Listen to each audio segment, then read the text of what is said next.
We're visiting with Hartington Newcastle co-head football coach Corey Ulrich before the start of tonight's Homer versus Hartington Newcastle game. Thanks, Coach, for joining us.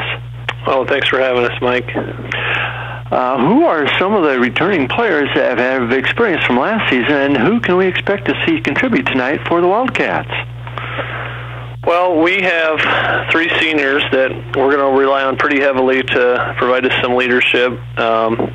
Up front, Alex Kneifel and Ryan Cook are both going to play in our offensive lines, be big contributors on defense, along with Caleb Colleen, who will help us a little bit on offense at maybe a wide receiver position and in the defensive backfield. We have a big junior class that we're going to expect a lot from them as well. Players like Lincoln McPhillips, Turner Korth, both had big years last year. A guy like Brendan Bennett had a great summer. We're going to count on him to play a lot of positions for us, move around, and do some things.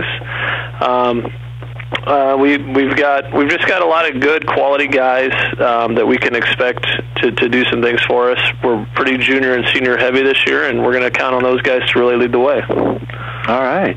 So Coach, last year your Wildcat squad had a nice win against Homer, who had just stepped down to the 8-man classification. What do you expect from them tonight, and what would be the biggest challenge that you expect your Wildcat squad will face? Well, like you said, last year when we got them in the opening game, it was the first time they had ever played an 8-man football game. And while that may not seem like a big deal, I think it was definitely to our advantage. It's evident on film from watching them at the end of last season that they improved as the year went. I guess I would say they started to kind of figure the game out in a sense, because it is a little different when you move down. We're going to have a big challenge. They bring back their entire starting backfield. They have a quarterback that might be as good as any quarterback we play. And they have some size up front, which is kind of the MO for everybody it seems like we play. We're not very big. We are athletic, but stopping them running right at us is going to be the key for us tonight, because if they choose to run it right at us, we're going to have to bow our neck and really slow them down, or they could have their way with us. How healthy is your team after preseason drills? We've been fortunate up to this point. We've avoided the injury bug completely, so we're going to hope it stays that way through the year. We have a little bit of a smaller roster this year, so when guys do get nicked or some small injuries, we're going to need them to play through some things, but fortunately to this point we haven't even had to deal with it. Again, we're visiting with Corey Ulrich, the co-head football coach, along with longtime veteran coach Blair Colleen. With Blair Colleen and you, what do you tell your squad before the first game of the season? The first game is always nerve-wracking, I think, for kids. It's a high adrenaline, high-intensity situation when you finally get to do it the first time that season. You put in all that preseason time.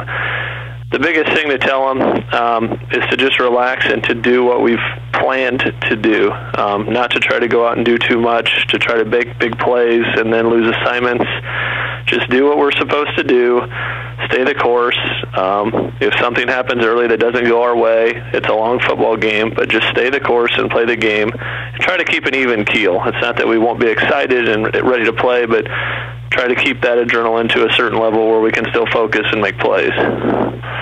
Well, thanks for joining us, Coach, and good luck to both you and Coach Blair Colleen and the Wildcats tonight. All right, thank you, Mike. Again, that's Coach Corey Ulrich, the co-head football coach for the Hartington Newcastle Wildcats, with his thoughts on tonight's game.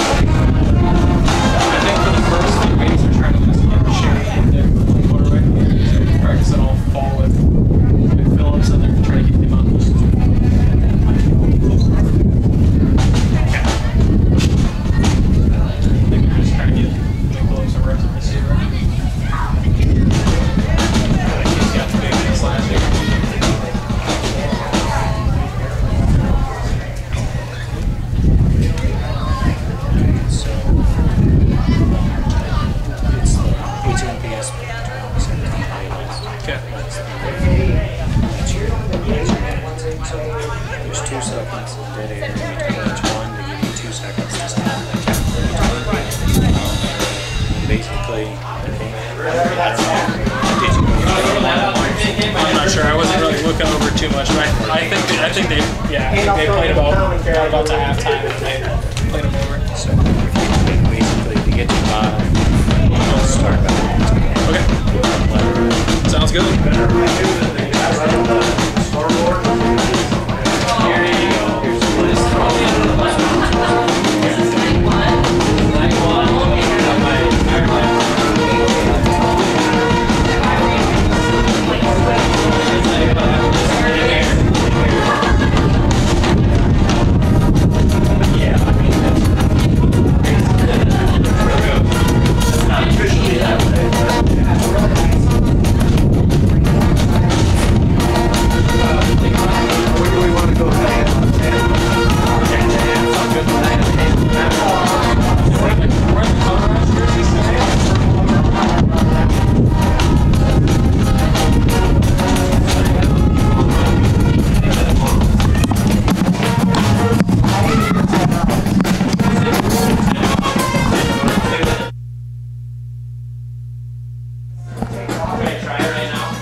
Good evening and welcome to the Hartington Community Complex, Russ Hochstein Field for tonight's 2017 opening ball game between the Hartington Newcastle Wildcats and the Homer Knights.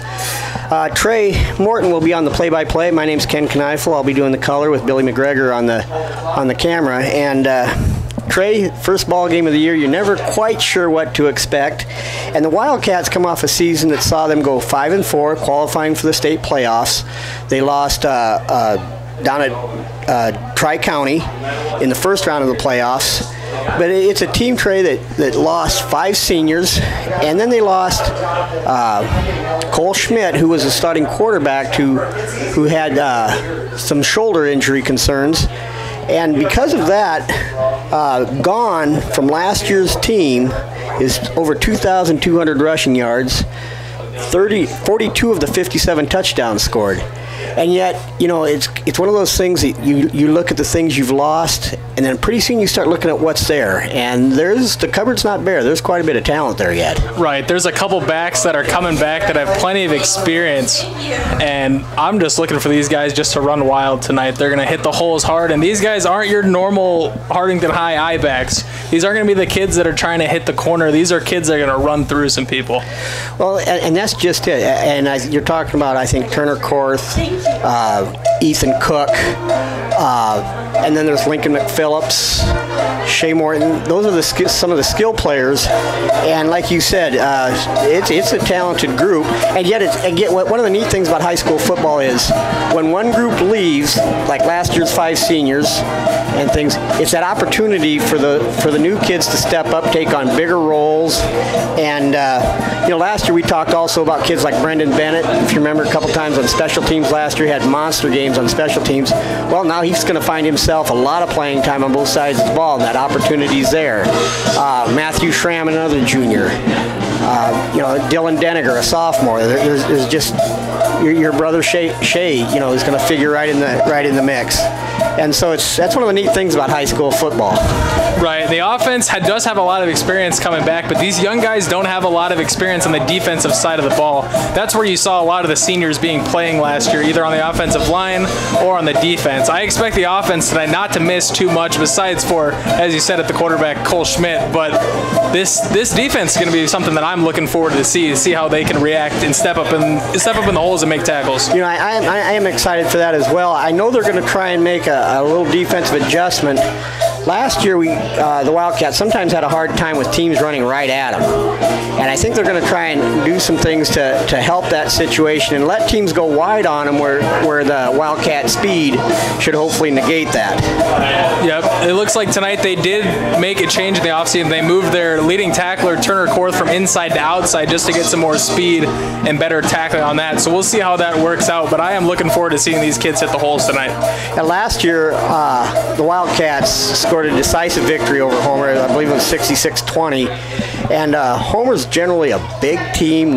They've got some good athletes. They've got some skilled players coming back. The Wyatt Ty at quarterback's a nice athlete. But again, I think if things get to the perimeter, it's advantage Wildcats. Yeah, I think as long as they can keep Wyatt in the pocket and not scrambling, I think they should be all right on defense. As last year, they really did keep Pies, the halfback, in check. Yeah. But the quarterback did make quite a few big runs if he got outside, out of the pocket scrambling. So that's what I'm going to be looking for as a key to the defense. Now, I want to see also, they got a young man, number 53, is Brent Schmidt, a fullback that's 5'11", 249 pounds. And you better get him early. That's right. Get him early and get him low, because it's going to be tough bringing him down once he gets going. Yeah, and then get a lot of hats to him and get a lot of, that type of thing. So again, we're expecting home opener, first game of the year. You're never quite sure what to expect. Some unknowns, like you said, kids being cast in new roles, and we'll see how they react under the bright lights of Friday night. That's right. And as long as they get some pulling guards out there and hand it off the fullback, I'll be happy with whatever happens with the game. And there we have. We're about 5 minutes away from kickoff right now. We should have the national anthem shortly. Right now, the Hardington Newcastle band's playing the school song, and it's that time of year. Here we go. I'm ready for it. We'll be back shortly with the opening kick.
At this time, we'd like to introduce our visitors from Over, starting on offense tonight for the Knights.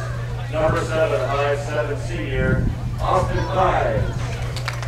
Number 9, 185-pound senior, Wyatt Pies. Number 10, 165-pound sophomore, Jacob Huerta. Number 15, 168-pound junior, Alice Huerta.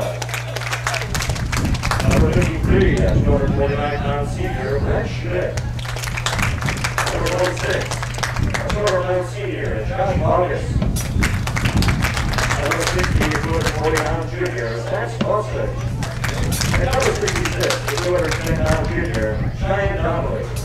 Local for the Knights for John Farrell, Brett Hydree, and John Hawthorne. Tonight, your Hardington Newcastle Wildcats will take the field as a team. The Wildcats team success is more important than individual glory. It's game day, and here they are, your Hardington Newcastle Wildcats.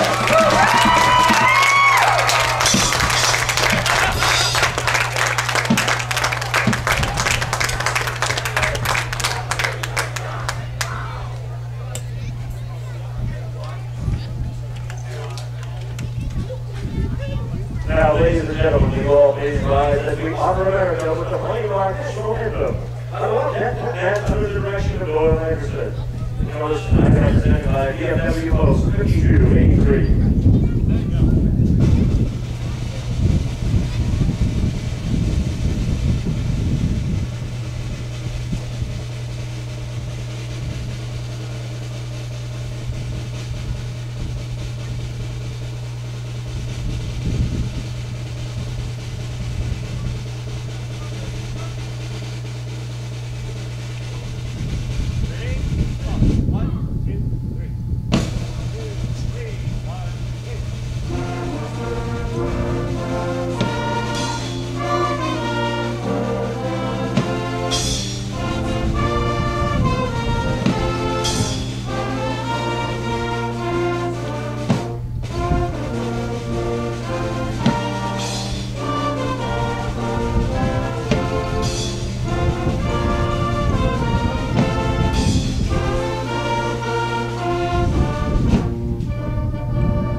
Welcome again, football fans, to the Hartington Community Complex, Russ Hochstein Field.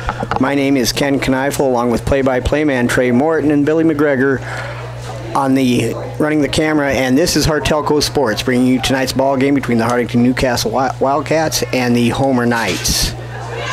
Trey, going into this ball game, again, last year, if you watch the film, when the Wildcats ran their offense, Homer had a terrible time with the option. He had a lot of trouble getting out on the pitch, man. We'll see what adjustments they've made because, they've seen it last year. It was a new offense. They hadn't seen it first game of the year. And like I said, it's going to be interesting. And with new quarterback play here for the Wildcats, we're going to see exactly what they're going to come out with on offense. After running this sort of read to spread option these past couple years, we'll see how they like to do it with a various number of quarterbacks that will be playing tonight.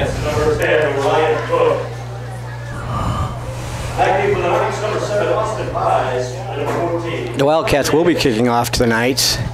And what was really a fairly windy day today during the Cedar Catholic Bancroft Rosalie Lions Decatur game. It's still got a little breeze out there.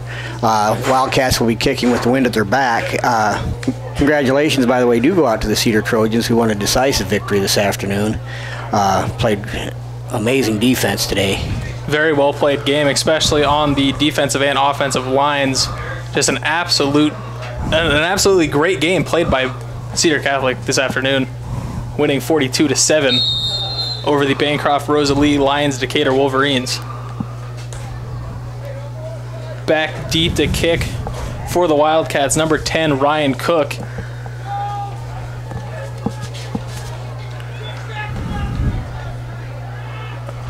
Lining up the boys, and we're off here. 7:30 kick in Hartington, Nebraska. Ball is going to roll, and it's going to be touched, so it is a live ball into the end zone.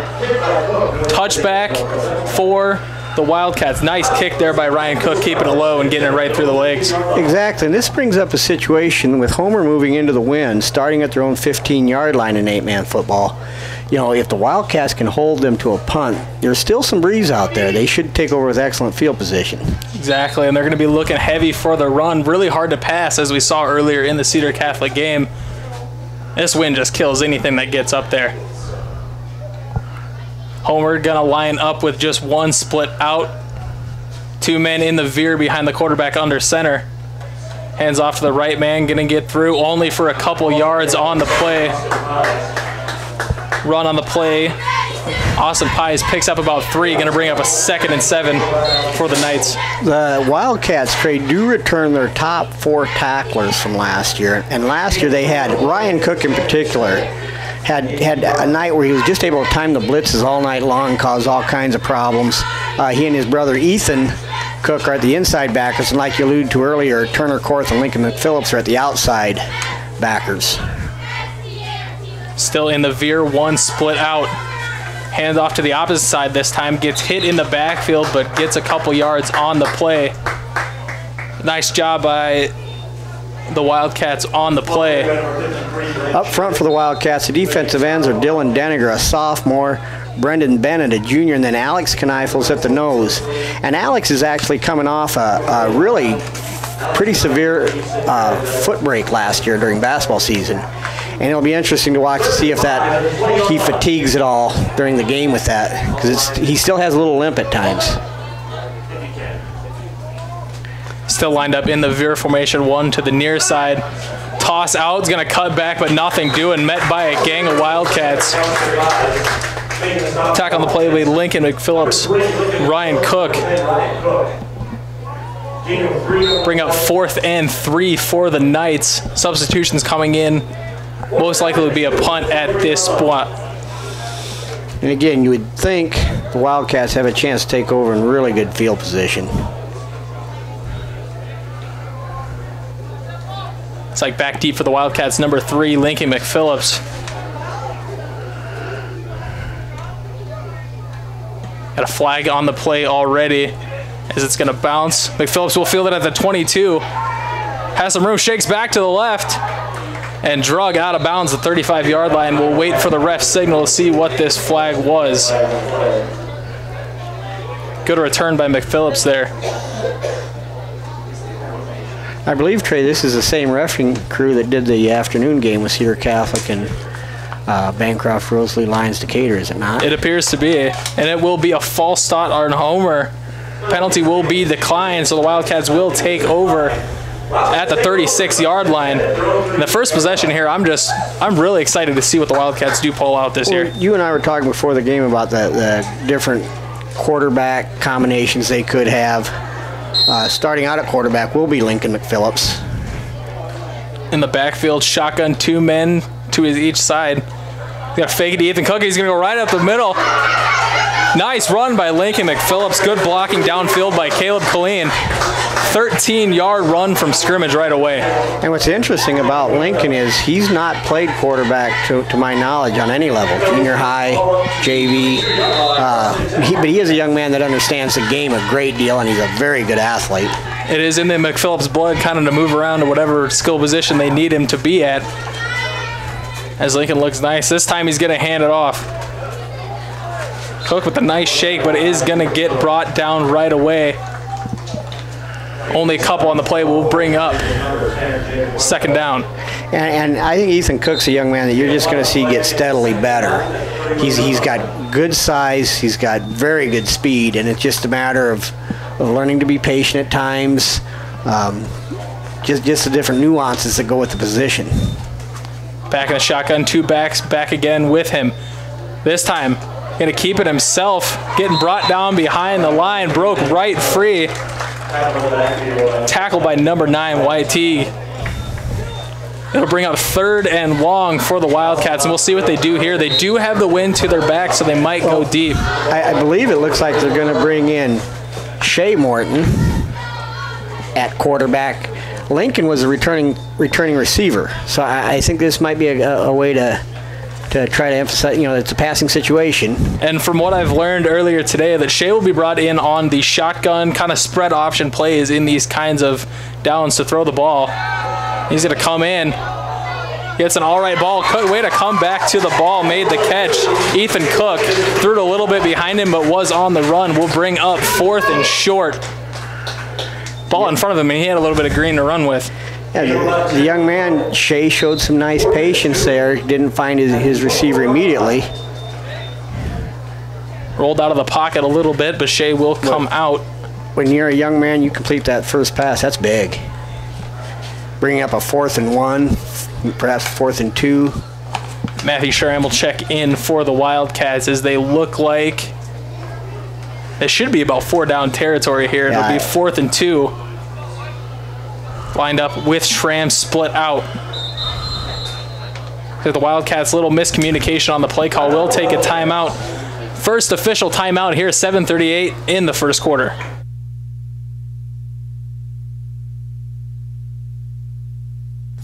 The mission of Hartington Newcastle Public Schools is to develop students of character while empowering them to achieve personal success in an ever-changing world. This public service announcement is courtesy of Hartelco. Give the guys at Hartington Feed and Chick a call for a competitive grain bid or to contract your corn for later delivery or for all your livestock feeding needs. Hartington Feed and Chick has been the leader in animal nutrition since 1955. Just call 402-254-7449.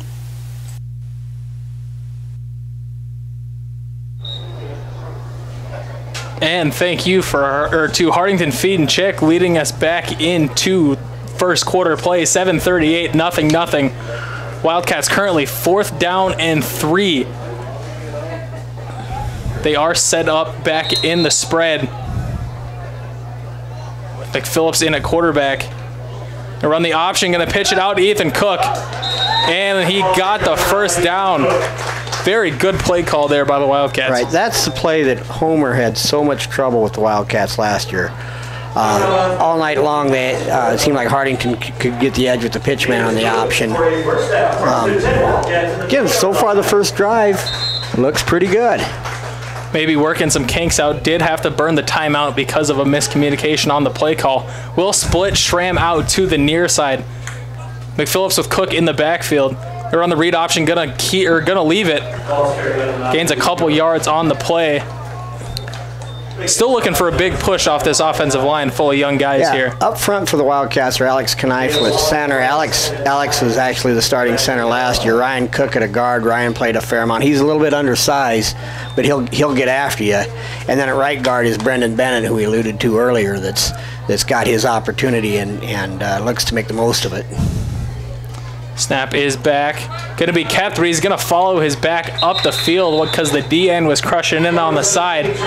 Going to bring up about 3rd and 6 here for the Wildcats. And that was Turner Korth, and now we've seen 3 different kids at quarterback on this first drive alone.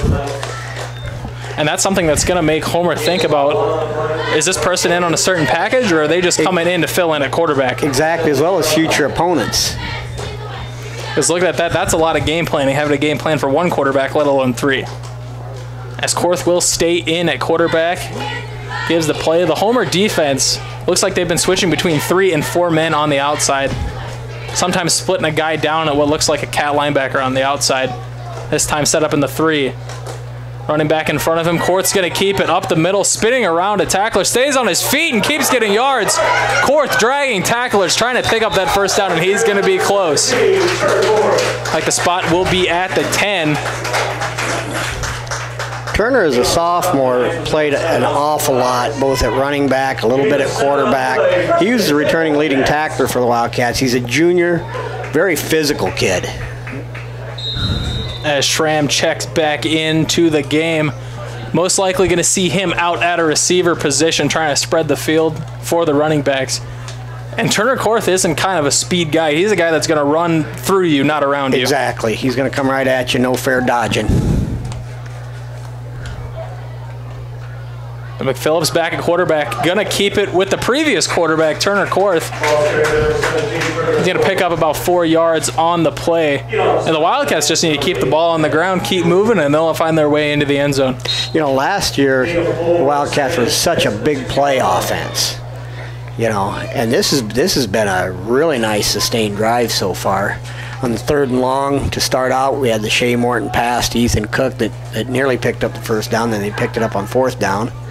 2 split out, 2 in the backfield. Just simple handoff to Korth up the middle. And as we alluded to earlier, they did lose a lot of speed. Andy Schmidt was a speed back. Dane Morton out of the backfield on some swing passes was a speed back.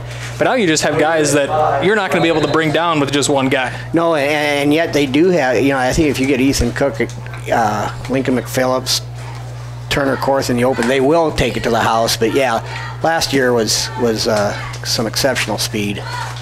Again, 2 split out, 1 to the top, 1 to the bottom, set back in the ace formation. Fake it. McPhillips can take it himself, cuts inside, nothing doing. Just the front of blitzers from Homer. Way too many people for the 3 offensive linemen for the Wildcats to block. Exactly. Having lost a yard, that's going to bring up about a 4th and 6. Definitely 4-down territory. Nothing to lose here. We'll have the ball at the 6-yard line. They're going to bring in Shea Morton, the spread quarterback, and we'll see if he tries to air it out like he did previously, or see if they're going to try to throw some trickery at the Knights. And you know, the Wildcats don't have a lot of numbers this year, so they've got a lot of kids that have to know a lot of different positions, and I think you're seeing that already on the first possession. We will have this spread double back set out. Morton going to fake it. It's going to be a reverse. Wide open. Morton throws the block. Walks in. Touchdown, Lincoln McPhillips. Very greatly set up play, and a good job by the sophomore quarterback to get out there and seal on the edge. Yeah, I'd like to say that's how you draw it up, but that might be better than how you draw it up because, like you said, he could have walked in. Very greatly run play. Everybody hit their block, sealed off the wall, and almost looked like a punt return taking that thing in. You or I might have come close to scoring on that, Trey. I don't know. Maybe you would. I'd probably still be in the backfield by now. 6 points on the board for the Wildcats, 3:56, chewing up clock on the first drive. And that's got to be a huge confidence builder. And it also wears out the defense of Homer, most of which have been playing on offense as well. As the Wildcats will line up in the single back set, they're going to have 1 man in the slot. Turner Korth, the man in the slot, faking the catch. He's just going to pitch. Great move by Ethan Cook. Turner Korth sold the fake with the hand up, drew the defensive backs in, and Ethan Cook made a fantastic move to get into the end zone. He's going to be a good one. He's going to be a good one. As he gets more experience, he can do some things you just don't coach all the time. Wildcats on the board first, 8-0. 3:56 left in the first quarter here in Hartington. The Hartington Shopper, covering Northeast Nebraska for over 55 years, from Yankton to Laurel and from Osmond to Newcastle. The Hartington Shopper has you covered every week to every household. Good luck to all the area teams. Hartelco is your certified gig-capable technology leader in Northeast Nebraska. Whether it's phone, TV, broadband internet service, computer sales and repair, or home and business networking, Hartelco has the experts to help you with your technology needs. Just stop by our office at 103 West Center Street in Hartington or visit our sister store, Yankton Computers, at 1901 Broadway in Yankton. If you're thinking of buying or selling, Jane Seiler, Realtor with Don Peterson and Associates, welcomes you to come visit with her. Jane is here to help with the whole process to get you into that dream property. You'll find Jane at the Don Peterson and Associate office, downtown Hartington. We're back here in Hartington. Wildcats up 8-0. As they will kick off. Ryan Cook back to kick for the Wildcats. Number 7, Austin Pies. Number 10, Jacob Huerta back to return for the Knights. Fantastic first drive tonight on the Wildcats as they just kept it on the ground and grinded the whole time with the lone pass coming from Morton to Cook, almost picking up a first down. Nice low kick by Cook, going to be fielded at the 5-yard line. Wall made up, Wildcats knocking it down right away. Only come out to about the 22-yard line. Good job of blowing up that nice wall they had set up by the Wildcat kick coverage team. Did you see who made the tackle? It was number 86, Brendan Bennett, who last year seemed like he was in on practically every tackle on the kickoff team. Was the absolute special teams MVP last year, making every tackle and getting a couple plays in at defensive end, and tonight starting at defensive end. Yeah, and like I said, he, along with Dylan Denninger, Shea, Matthew Schramm, those kids are all going to have to seize the opportunity that they have in front of them. So the Knights line up in a wingback formation with the back in the backfield. Going to hand it off to the wingback. Block shed. Looks like there's a hold on the play as 3 Wildcats take him out 5 yards into the run. Tell you what, that was a really nice play at the defensive end spot by Dylan Denninger. Set the edge, and he's the one that got held. Young sophomore has really put in a lot of time in the weight room the last 2 years, and I think he's ready. He's 186 pounds, and he's put together. Did a great job of selling the hold as well, throwing his hands out, making sure it got called. Will go back all the way to the 10. It will be 1st and 23 here for the Knights, as the Wildcat defense is set to stop another drive here early in the first. They will split 2 out, have a guy in the close slot, man in the backfield. Hard count, quarterback going to fake the handoff, going to dip it out to the man in the slot. Nice catch there by the normal running back, Austin Pies, number 7. Ryan Cook came on a blitz from his inside linebacker spot, almost got there, forced him to get the ball out a little quicker. They complete the pass, but there was no run after the catch.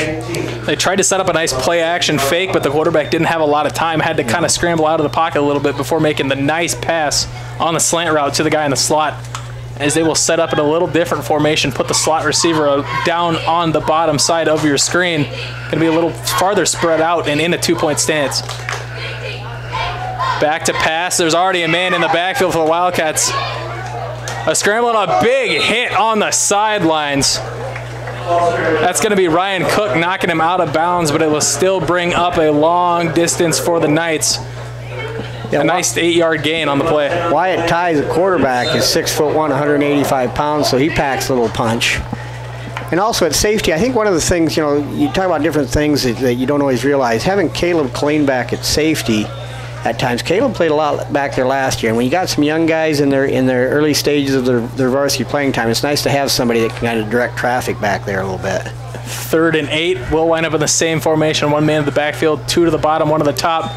Snap back to the quarterback. He's going to try to roll out of the pocket. Finds a man deep. Looking. Lincoln McPhillips makes a fantastic play on the ball, never stopped looking at it. Interception, Wildcats. And like I said before, this wind is going to catch any ball that gets up there. That was a strong throw to even get it there in the first place. It really was, but the coverage was right there the entire pattern. Almost like Lincoln ran the pattern for him. Caught it at the high point and brought it down, held on to it. Interception and a turnover for the Wildcat defense. And there's another blow after going down on defense for about 14 plays. You turn it over in the third play on offense. And we'll see how the Wildcats answer on the ground or in the air. As they're going to set up.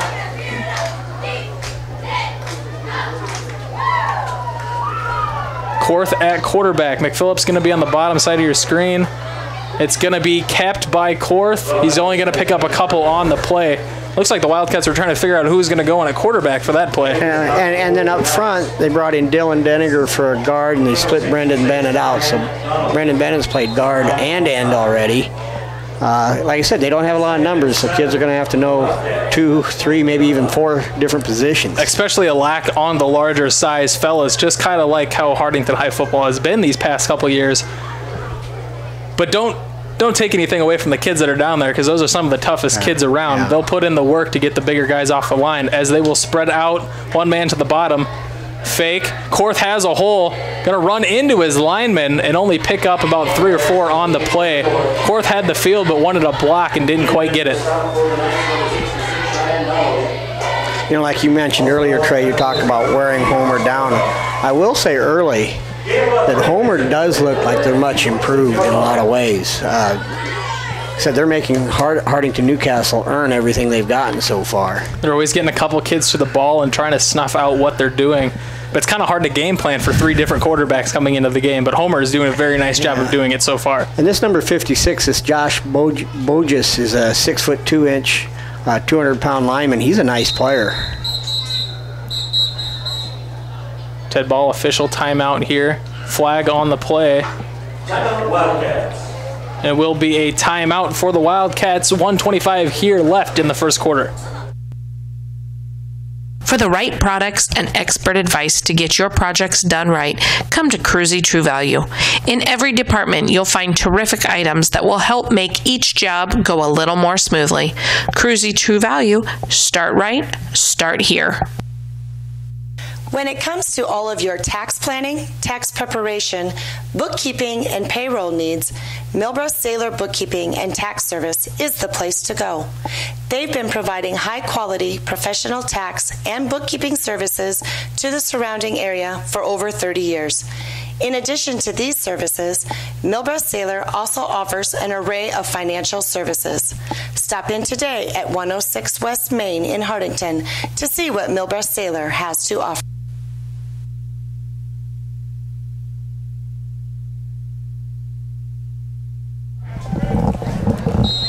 And we're back here in Hardington, 1:25 left in the first quarter as the Wildcats burn another offensive timeout on some miscommunication calling the play. False start here on the Wildcats. Looked about 2 or 3 guys went early before the snap there.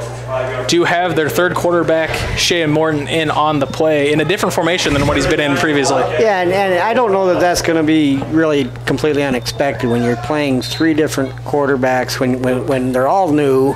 You've got to get used to the cadence of each one and things like that. That'll get worked out as the season goes. Line up, do have 2 guys on the outside. Did flinch again, but no flag on the play. Morton throws it deep to Korth, but way too deep.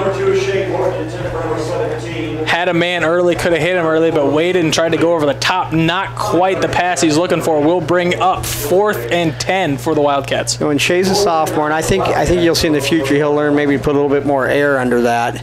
He's got a nice arm. That he does. We will line up for what looks like the first punt for the Wildcats of the night. But lining up in about the same formation as they normally do. Referring to those rugby-style punts as usual. Great punt for the Wildcats. Going to roll all the way down and into the end zone. Very good punt by Lincoln McPhillips. Didn't quite get down where he wanted to, but it will be 8-0 Wildcats here. 1:12 left in the first quarter. Call Northeast Grinding for custom hay and high moisture corn grinding. We have multiple grapple grinding units and an array of screen sizes with economical rates. Give Patrick a call for all your grinding needs at 402-640-6160. Take your bank with you wherever you go with mobile banking from Security Bank. Mobile banking offers you the ultimate in. And we're back here with the Homer Knights lined up in a tight I formation and handed off to the fullback. Nice job in the hole by the Wildcats. Number 17, Turner Korth, on the tackle there from the outside linebacker position. Seeing his first action as a Wildcat, they've got a sophomore in by the name of Wyatt Jacobs. Wyatt didn't play as a freshman, but he's a young man with a lot of upside. He's really raw. The coaches are really excited about him. I was down to a practice, and you could almost see him get better as the practice went on. And he's 6'2", 190 pounds. This time Homer lined up with a split out to the bottom. They're going to hand it off to the right side veer back. A little bit of pushing and shoving after the play, but all in good fun. Third down and appears to be 5 for the Homer Knights. Trey, I think a real positive right now is Homer wants to run right at us, and that was kind of our Achilles heel the last year and things, last couple years. And the Wildcats are standing toe-to-toe with them at the line of scrimmage. And they're doing a very good job of getting their hands on the offensive lineman as the clock will expire here in the first quarter. Wildcats will be up 8-0 here at Russ Hochstein Field in Hartington, Nebraska. Hartington Newcastle Public Schools is a state-accredited school that offers a variety of classes and distance learning courses and extracurricular activities, including fine arts, FFA, and other activities to promote leadership. This public service announcement is courtesy of Hartelco. See Northeast Ag Consulting for your agronomic needs. Soil sampling, Elbon forage rye, common rye, soil zone creation, variable rate planting, fertilizer prescriptions, crop insurance, and Pioneer seed. For more information, call 402-254-7483 or visit our website at northeastagconsulting.com. Local ag services for you. Call Northeast Pipe and Panel, a local company for all your fencing needs. We make 4, 5, 6, and 7 bar by 20-foot continuous fence panels and 10-foot and 12-foot portable corral panels. The pipe and panels are all American-made right here in Hartington. Call Rob or Pam Howell at 402-254-9585 or 877-207-1048. Our shop is located at the Industrial Park west of Hartington. A big thank you to Rob and Pam Howell out at Northeast Pipe and Panel and all of our sponsors here tonight helping us present to you and Hartelco TV the Hartington Newcastle Wildcats versus the Homer Knights. As Homer will run out of the pocket, throw it up right there once again. Lincoln McPhillips in and out of his hands. Was already thinking about the end zone before the ball hit his hands. Lost track of it and dropped it. Trey, a couple things coming up that I want to make the viewers aware of. At halftime tonight, we'll have an interview with Lee Hazelhorst, the volleyball coach at Hartington Newcastle, to talk about the upcoming season. And then on September 8th, it's kind of a special night that the Wildcats are going to play a home football game, but it's going to be down in Newcastle against Wakefield. And it's really kind of a neat thing because football is so important to the community of Newcastle. They had a number of good teams there, and it's kind of neat for the Newcastle kids to get to play a game in Newcastle. But that's September 8th against Wakefield. Absolutely, and as you can see, there are various Wildcats wearing red socks supporting their old school of Newcastle, as a timeout will be taken by Homer. 4th and 5 here at the 20.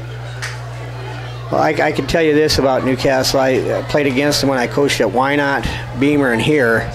And sometimes we were able to beat them. A lot of times they beat us. But you were always in for a physical night of football. You know, I remember those Newcastle kids. They'd come down from the school on the street, so you'd be out there warming up with your team. Also, you'd hear the cleats on the cement, and pretty soon here they came, and it's a neat thing. It's a neat thing. And as we're going to line up, Lincoln McPhillips will be back to return the punt if Homer decides to, which I'm assuming they will. 4th and 5 at their own 20. Don't want to give up the ball in the red zone to the Wildcats rushing offense. It will be a man deep. The Wildcats look like they're going to be lined up in a punt block formation as they're sending some boys back there, and it is going to be tipped at the line. Ball is loose, was touched by a Wildcat player, so it would be a live ball. And if it's a live ball, Trey, it's right at the first down marker. Looks like that ball was recovered by the Wildcats. Number 45, Alex Kneifel, jumped towards the ball and looks like he handed it to the ref. The referees tonight will group up and talk about what happened. It did, from up here, look like it did hit a Wildcat on the way down. Yeah, I agree. I agree, and then it was scooped up by the Homer player right at the first down marker. Great job by the left side of the Wildcats punt block to get back there and get hands on him, but didn't get quite enough to knock it back to the punter, as he did technically get the punt off. Would be right at the first down line depending on who they say had it. And it is. It was recovered by Homer.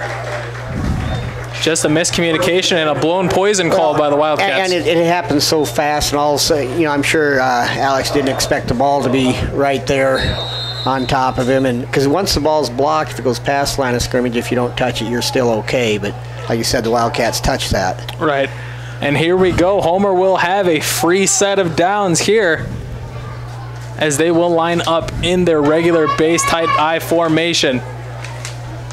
They will have the quarterback back there in the short pistol. The quarterback's going to follow the running back up the hole, gets stopped at the line of scrimmage by a horde of Wildcats. A great job running to the heavy side, and the Wildcats snuffed it out right away. Yeah, and that quarterback is number 10, Jacob Huerta, a 5'10", 165-pound sophomore. But he is running with the confidence of a man much older than himself, as it will be 2nd and 9 for the Knights. I'm impressed with the Wildcats, though, holding up toe-to-toe with a double tight, big team that's running right at them. As Homer this time will spread out one guy in the near slot. Won't send him in motion, but will flare him out. Puts it right up the middle as the Wildcats were expecting a pass. Went straight to the quarterback. And a nice gain of about 10 yards on the play. Handed it off to the up back with the quarterback. First down, Knights. That's the young man we were talking about, number 53, Brent Schmidt, who's 5'11", 249 pounds. You better get him early, and like you said, you better get a lot of hats on him, and he was able to get his speed up, and then it's kind of tough to deal with him. Wildcats were head hunting for the quarterback and tried to reach out a hand to grab him, and arm tackles are not going to work on this young man, as it will bring up a first down from their own 36-yard line. 3 will be spread out again. Flare out the up back. Going to toss it to him. Great read and reaction by the Wildcats. Number 3, Lincoln McPhillips jumping. Almost got there a little too early. Lucky there was no call on that. We'll bring up 2nd and 10. Yeah, he's had one interception already. He's dropped one, and he got there right when the ball did that time. The Knights don't look real comfortable in their passing offense. No, they don't. It seems like a second option to them if they don't have anything set up for the run. Kind of a run-pass option here as they will go back in the spread with the short slot. Yeah, and they've got Schmidt in the backfield behind the quarterback. We're on the read. Hand it off right at the middle. Stop. Short. Reaches out for a couple at the end. We'll see where they spot it. No matter what, it'll be a 3rd and long. Yeah, they got Ethan Cook and Alex Kneifel to him right at the line of scrimmage that time.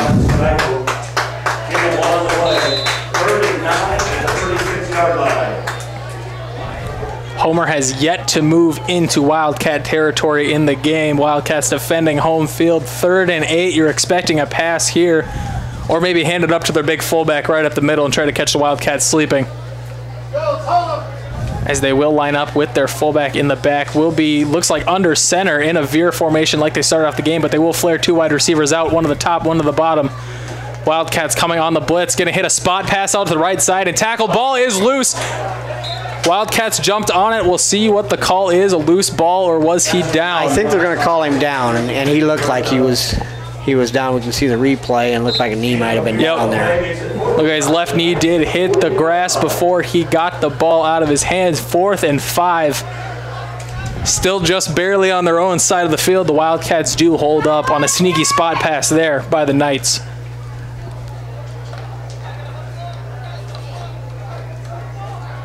Fourth and 5, they will line up in their normal formation with a long pistol here. Wildcats showing blitz. Will blitz the inside. They're going to get to the back. Quarterback nowhere to go, but will scramble. Tackled in the backfield. Number 45, Alex Kneifel with a sack, turnover on downs, and the Wildcat defense stifles up and gets the ball back for their offense. Yeah, Mr. Ty at quarterback saw an opening, just saw it a little bit late. Alex Kneifel stopped him where he is. Now we're going to line up. We're going to see how the Wildcats respond to some great stops by the defense. But a punt last time out by Lincoln McPhillips that went into the end zone. And we'll see how they come out here. As it looks like McPhillips will be, or Korth rather, will be in at quarterback. Hand off to Cook on the outside. Going to be brought down by the jersey. We're not gaining nothing. Maybe we lost a little bit on that one. That's about the fourth tackle they've had where they've grabbed onto the jersey and they've just been able to hang on. Sounds like Coach Killeen needs to order some tighter jerseys or something that don't stretch out too far. Go back to the day when you had tearaways. That was mostly college. Hey, I'll take Christian Peter on the line any day you want to give him to me. But here we go, 2nd and 10. I've been trying to decipher the quarterbacks by if they're wearing a glove or not, but it seems like they're all wearing a white glove in their left hand, so it's kind of hard to tell who they are in the first place. Is this time Korth will keep it himself, getting hit at the line, going to stay on his feet, but then gets rocked. 2-yard gain, and a great job by the linebackers for the Homer Knights, staying patient and pushing into the hole after the new Korth had the ball. Right. Wyatt Ty, number 9, hit him early, and he's able to get out of that tackle, and then Brent Schmidt was able to finish up the tackle for the Knights. And like I said, I'm impressed. I think Homer's improved tremendously. Wildcats with a 3rd and 8. Spread quarterback Morton, normally in on the passing situations, is on the sideline, so we'll see what the Wildcats do here on the Homer Knight 35-yard line. Schramm going to be split to the top side. 2 tight ends set in a stacked pistol. Korth going to fake. Blow pass, but on the cutting receiver right there was McPhillips. Snuck him out from the tight end position, and a great in-route run at 7 yards by McPhillips. Now, again, not to be, if you're a Homer, you've got to know where Lincoln McPhillips is on that play, because he was their leading receiver last year by quite a bit in some ways, and he was wide open. And they know for sure that when Turner Court's at quarterback, they're running the ball, so they kind of threw a little slot at him, got a little dump pass down to McPhillips across the middle for a first down. Wildcats take over at their own, or at the Homer 15. Low snap. Korth is going to keep on his feet. Gets around a man and gets inside the 5-yard line. A great job of Turner Korth turning a bad snap into some positive yards. Will be a 1st and goal. First and goal at the 3 as McPhillips will come out. Dylan Deniger checks in for the Wildcats. Last time he was in there, they put him in as a guard and flanked Brendan Bennett out at a receiver position. This time he will be a tight end, so look for the blast pass to the right side for the Wildcats. Yeah, I would look for Ethan Cook to get the ball here. You know, it's going to be Korth behind Ethan. They're going to keep it with Turner. Turner pushes forward, going to get close to the line. As they try to stack up the right side, Schramm will still stay in at the receiver position. Down here, I don't think you want to get too fancy. Just right at them, and they'll have the ball in the end zone and either this play or the next one, I would suspect. They've been able to get positive yards in just about every rush so far. Yeah. Coach Ulrich not going to pull out the playbook for this one. As in the backfield will again be Korth with Cook. He just sends Cook on into the end zone, gives him a pat on the back and says congratulations on the 6.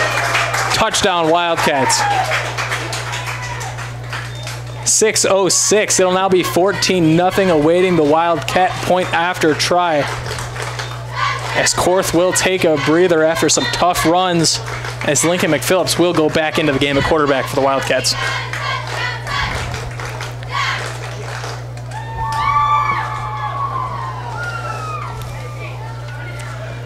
They're lined up. We'll see what the Wildcats pull out. We'll probably just do something right up the middle. But we'll have McPhillips back in the shotgun. Won't have a running back behind him. We'll have him right beside. As the read option goes, McPhillips keeps nothing doing. Tackled at the line of scrimmage. Good stop by the Homer Knights, but don't stop the touchdown. 14-0, 6:06 left in the second quarter. Hartington up over Homer, 14-0. Our 24-hour fitness center, REPS, challenges you to commit to be fit. Stop by and check out the fitness equipment and our complete array of weight machines. REPS is now offering fitness classes, dance, and gymnastics. Call 402-254-2474 or 402-920-1026 or visit us at www.reps-fitness.com. Top Crop is your local NK soybean and Golden Harvest corn dealer, also carrying a full selection of cover crops and offering custom seeding of small grains and grasses. Feel free to give Glenn Taney a call at 402-841-5599 or email at glenn@topcropinc.com.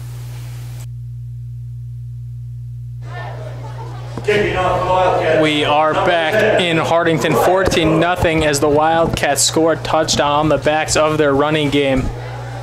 Back deep to kick for the Wildcats. Number 10, Ryan Cook. Has some pretty good kicks so far, one going in the end zone and one stopping at the 7. His style of kickoff has been low and try to keep it on the ground, trying to force the guys deep, trying to fumble with it or not have a chance of returning at all.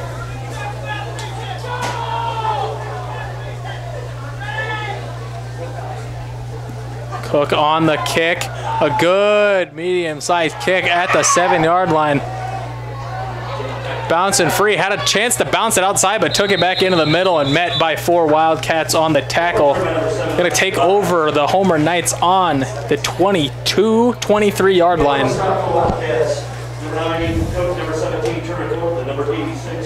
Ethan Cook, Brendan Bennett, and Turner Korth on the tackle for the Wildcats.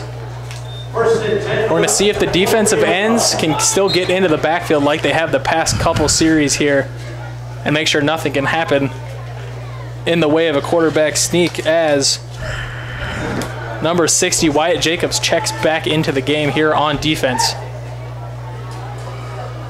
Homer going to have one split out to the near side, 2 backs in the veer.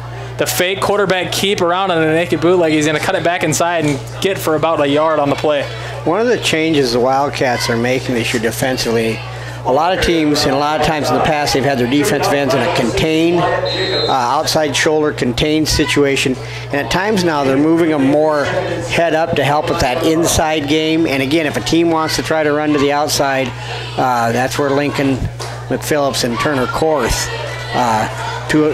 two very sure tacklers, are trying to help out so teams can't just run isolation plays right up. And they've been doing a very good job of that, as only one big run so far, and it was right up the middle. The quarterback will take off.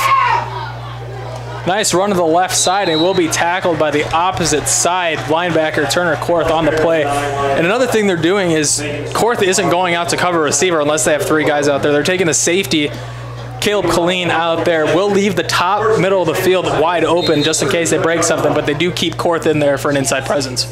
On that play, that was a play I thought Ty earlier when he got tackled by Alex Kneifel, I thought he was going to take off. He had that same running lane. This time he took off a little earlier. As the Knights will line up in their wing set formation out of the gun. One back side and one split out to the bottom. They're going to lead up with their fullback from the tight end position, trying to lead up a hole, but the Wildcats are there on the stop. Great play by Dylan Deniger and Turner Korth to get in and stop that play. Looked a little scary having the fullback pull from a tight end position right there. Yeah, they gave that to Austin Pies, and he's a quick young man. But again, Dylan Deniger's he's actually playing the nose in this set. And again, that's what we talked about. These guys a lot of them got to play 2 and 3 different positions. As he is shifted around from inside backer to up at the nose position, as they will line up in the veer formation once again. Fake to the first guy, hand off to the right guy. Broken some arm tackles. Again, you can't bring this guy down from the arms. You got to hit him low, hit him hard, and hit him with a lot of guys. Exactly. If you can get him early before he gets going, that's real helpful. He keeps his legs going. He's a load. 249 pounds, 5'11". It will be 3rd and 3 for the Homer Knights. Finally onto the Wildcats side of the field. Number 45, Alex Kneifel, will check back into the game. Right, he'll go to nose, and then they'll put Dylan Denninger back out of the defensive end. And again, Wyatt Jacobs getting some nice repetitions. He's a kid that they're going to need.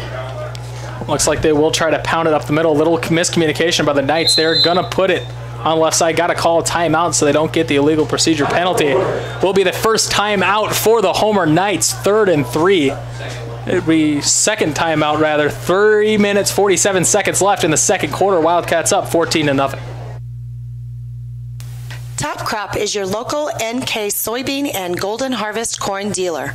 Also carrying a full selection of cover crops and offering custom seeding of small grains and grasses.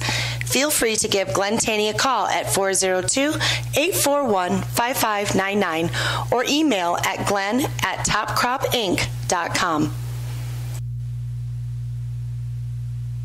Town & Country Insurance is proud to announce the opening of our new Hardington location on September 5th. Our location is 104 West Center Street, and our phone number is 402-254-9770. Stop in and see Frank, Carrie, Denise, or Ryan for any insurance need you may have. Anderson and Anderson. 3 minutes, 47 seconds left. Homer will have the ball, 3rd and 2. As they will hand up to the fullback. Stopped low, Turner Korth, but he will drag him too close to the first down. As the Wildcats just kind of let Turner take the tackle by himself. Didn't really come back and help him. Kind of bit on the quarterback fake after the play. Looks like it's going to be 4th and a foot. Not even going to bring the chains out. Set up 4th and short for the Knights. And again, I'd be surprised if either they don't give it to Mr. Schmidt or maybe he'll be the lead blocker. Wildcats will get down on their 4-man front to try to stop this. Is it maybe a quarterback sneak? And it is. Gets on the ground. It will be close. The spot looks like it's about on the first down marker. We'll see where they spot the ball exactly. They run the quarterback sneak, but Mr. Schmidt at fullback was making a nice push behind him, helping him get there. They will stop the clock. The move of chains. They will take a break, and so will we. 14-0. Wildcats up. 3:02 left in the first half. Insurance is eager to serve Hardington and the Northeast Nebraska area. With offices in Hardington, Laurel, and Allen, they are an independent, trusted choice insurance agency. If you're in the market for auto, home, business, farm, or crop insurance, give us a call at 1-888-POLICY-9. Anderson & Anderson Insurance, where your protection is their policy. After the measurement, Wildcats hold. First down, Cats at the 33-yard line. A fantastic stop on the quarterback sneak that looked like he was going to get it until he was ended up right at the line. Yeah, 3:02 now left in the first half. If the Wildcats could somehow punch one across right before the half, they'd get the second half kick, I believe, and a chance to really take control of the ball game. Quarterback is McPhillips. The handoff up the middle. Lost at the end, but does get it back is Turner Korth. Looked like would have been marked down no matter what, but will bring up 2nd and 8 for the Wildcats. Wildcats just keeping it on the ground right up the middle. Don't have to change anything if it's working. No, that's right. And Trey, I do want to again remind our viewers that at halftime we will be having a conversation with Lee Hazelhorst, the volleyball coach for the Hardington Newcastle Wildcats. The key by McPhillips has some green. Tries to look for a block, tiptoes the line, and gets tackled out of bounds. Tackler tried to take him out even further. Lincoln wasn't having any of it. Great run and great block there by young Schramm out on the corner. Trying to get the pin for McPhillips will be a fantastic run. 1st and 10 at the 25. And again, running up the middle, and then hit one outside, catch the defense napping. And a great run by Lincoln McPhillips. Great blocking up front for the Wildcats. Schramm will be split out to the bottom of your screen. One back in the backfield. As this time they're going to hand off a nice hard run by Ethan Cook right at the middle. Drug a defensive lineman 3 yards and will be 2nd down and 7. Great run by Ethan Cook. Good hard run. 2:15 left. The Wildcats have 1 timeout left. As Homer makes a defensive line substitution, we will see what the Wildcats decide to do here. McPhillips still back at quarterback as Korth gets a breather. Cook back at running back. Hand off to Cook again. Cook takes a shot. But a good hard run, drug a tackler until he got met by the safety. We'll bring up 3rd and 3 for the Wildcats. It does seem like you're starting to see a little bit bigger holes now for the running backs. Again, I don't think either team is real deep, but Turner Korth will check back in the game, taking out tight end Caleb Colleen. As you might see McPhillips down on the line, and you do on the left side tight end. As Schramm will be split out, so it'll be Korth and Cook in the backfield. McPhillips is already out for a pass. They're going to go deep to him. A great play on defense by the Homer Knights. Great job by Landon Klister, the freshman for Homer. You know, Trey, I think any time that Lincoln McPhillips isn't at quarterback, you better be aware where he is in terms of he's going to be the top target that they're going to throw to. And that's the thing, putting McPhillips over there and not bringing Morton into the game. You always think Korth is going to run the ball, but he can still put that deep. Looked like it was a perfect pass, but again, into the wind, got caught up there a little bit and just gave the defender enough time to knock it away as Hartington Newcastle will take their final timeout of the half. 1:12 left in the half, 14-0 here in Hartington. Ready for my big interview. When you need to borrow money, you need to see a friend. A friend at the Bank of Hartington. Our loan officers are local people. They listen to your needs and then tailor a loan to fit those needs with competitive rates and flexible terms. We've been your hometown bank since 1934. Where other banks have their branches, we have our roots. Member FDIC, Equal Housing Lender. The Dirt Man, Bob Hymas of Hartington, offers excavating, trenching, dozer, and skid loader work.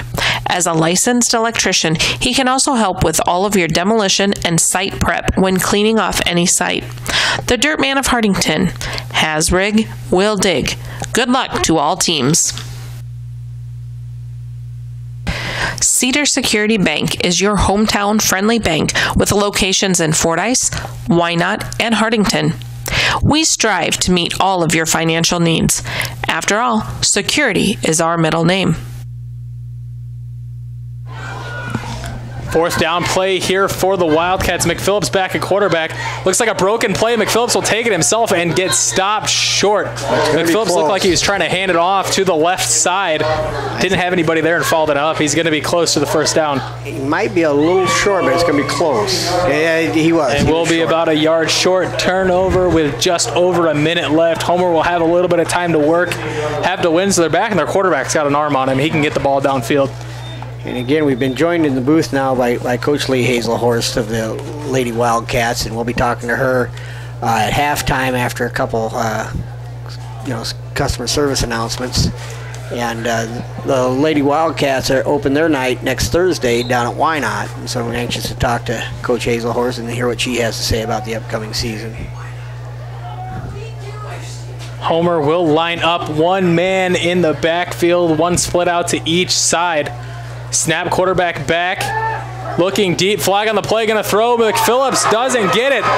Will be wide open, but that might be coming back. A couple flags on the field as the defender was upended right away. And then another flag came out late downfield. So somebody did something towards the end of that play that, see if we can see it, I'm not sure. But flag came out early in the backfield, which would indicate probably a hold.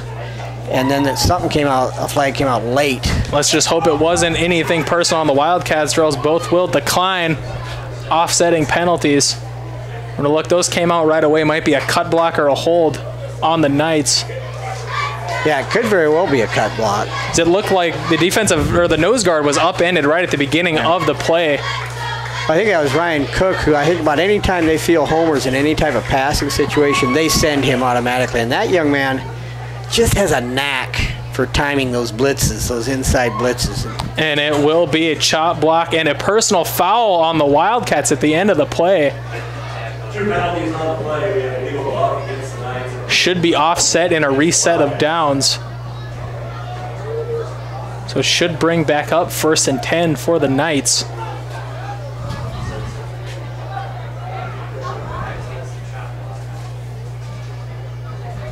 Illegal cut block on the Knights and a personal foul downfield after the play was over, and that's something you don't want to see out of the Wildcats. No, there's no need for it.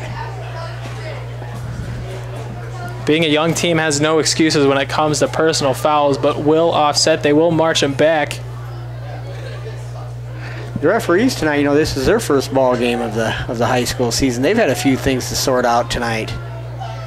Block will be half the distance to the goal line. Personal foul 15 yards against the Wildcats. We're waiting here for the official spot. Half the distance to the goal on the hold, but then add on 15 for the personal foul. Will bring up 1st down and 4 for the Homer Knights as they split out 1 man on the top, 1 on the bottom, 1 in the backfield. They like to do just about anything out of this formation. Run, pass, handoff, quarterback, keep. As with 55 seconds left here in the half. Low snap back to pass. Another cut block. He throws it deep. Just an absolute bomb down the field, but another cut block. One hit him high, one hit him low, and that's been outlawed for quite a while. Yeah. And again, the young man from Homer, Mr. Ty, has a nice arm. You're right, he did throw that a long way. One thing the Wildcats did there is they brought Shea Morton in, and they really played him deep at safety. So we had two fellas on the receiver there, pretty well covered downfield. Looks like they're trying to go into Mr. Kling's patented cover 3 formation here. Late in the quarter, late in the half, late in the game that he likes to pull out in passing situations, as Morton will stay in the game deep. At the 10-yard line. 1st and 15 after the cut block penalty. Homer's getting backed up deep enough now where they might want to think about running and get the clock turned before something disastrous happens. Quarterback keeper on the right side. Nice tackle by Ethan Cook on the play. And that's the one thing I said before the game. That's the one way they're going to get a lot of rushing yards is by that quarterback scrambling out of the pocket. A nice job there picking up some yards. He's a good athlete. Wyatt Ty's a very nice athlete. Did a good job of getting out of bounds. Clock will stop. 41 seconds. 2nd and 6 for the Knights. Still deep in their own territory. They still have Morton deep. Accompanying him is Caleb Colleen on the left and Turner Korth on the right side in their cover 3. Not going to let anything behind them. Knights will line up with twins on the top, 1 on the bottom.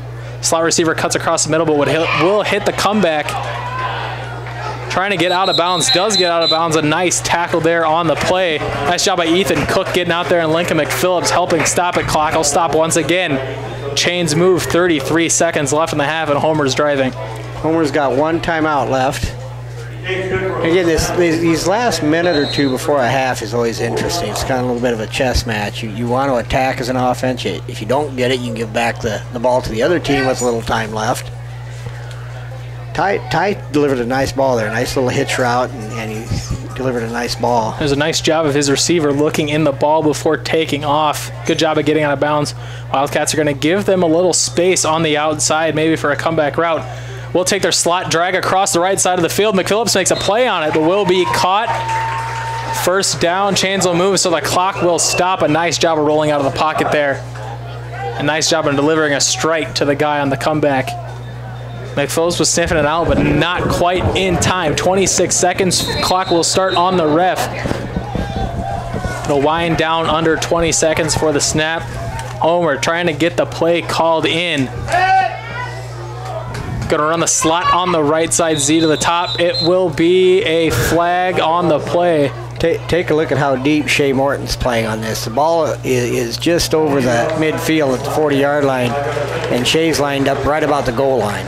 Offsides on the Cats will bring up 1st and 5. Just some not very smart penalties, allowing Homer to keep the ball and going downfield. Shea Morton looks like he's returning a punt back there, sitting on the goal line, making sure nothing goes over the top. Started to walk up a couple steps, and Turner Korth motioned him back. Not sure about the play call. I always live on the theory that prevent defense prevents you from winning. But here come the Knights. Looks like they might only send 3, maybe a guy in at inside on the blitz. Trying to put in some pressure. Nope, only blitz 3.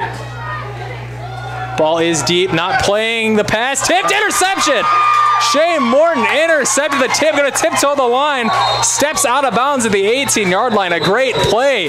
Turner Korth, the cousin of Shea Morton, tips the ball right into his hands, playing center field, gets the interception. That's exactly what the coaches were doing. You know, Mr. Clean, or Blair Clean, the defensive coordinator, that's exactly what he's looking at. Turner Korth was not even watching the ball, was reading the eyes of the receiver like a Bill Callahan defensive back. Did turn around and tip it to Shea as the Wildcats will escape unscathed for the half. 14-0. We'll see if they take a shot. They should just kneel it out and finish out the half. You got to think that's what they're going to do, but I've seen stranger things happen. The Wildcats should get the ball to start the second half. They are lining up in a shotgun, so it looks like they will just take a shot at running possibly here, as they will hand it off the middle a couple yards, and that will take us into the half.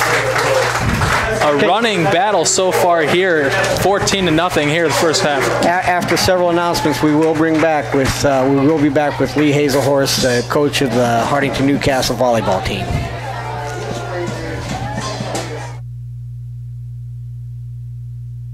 Stop in at Faye's Furniture and Floor Covering for the best deals at any time of the year for all your furniture needs, plus decorating, carpet, tile, and wood laminates. Stop by today for your free estimate at Faye's Furniture and Floor Covering on North Broadway in downtown Hartington, or call 402-254-6347. Grosenberg Implement is servicing your growing needs with locations in Hartington, Bloomfield, and Wayne, Nebraska, and Winter, Phillip, and Pierce, South Dakota. Hartington Newcastle Public Schools is a nationally recognized school of character. The Character Counts education program at Hartington Public Schools stresses that all administrators, teachers, students, and staff treat each other fairly, support good sportsmanship, and do the right thing. This public service announcement is courtesy of Hartelco.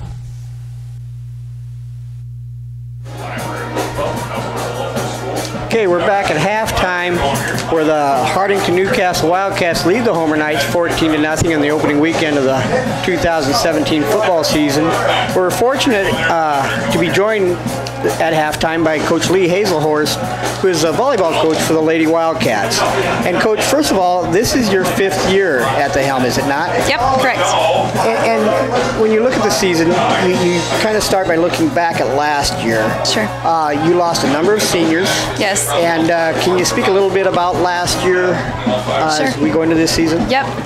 Last year we had a record of 15-13, and like you said, I graduated 8 seniors. That's a big number to graduate, and it's always very nerve-wracking for a coach to lose that many, and they were the ones that I started with when I first started my coaching career, so they've always had this soft spot in my heart too. But I am so proud of the girls that I have. I don't see a gap, and that's what I was afraid of seeing. You know, graduating 8 seniors, what is it going to be like? Most of them were my starters. I only have 2 starters really that are coming back from last year, and I don't see that gap. So they've stepped up into those roles, and they're taking it with a lot of pride, which is awesome to see. That is. And we were talking a little bit with football, and it would apply to your team also, where some of these girls that have been in the program a couple years now, they have the opportunity. Yes. To.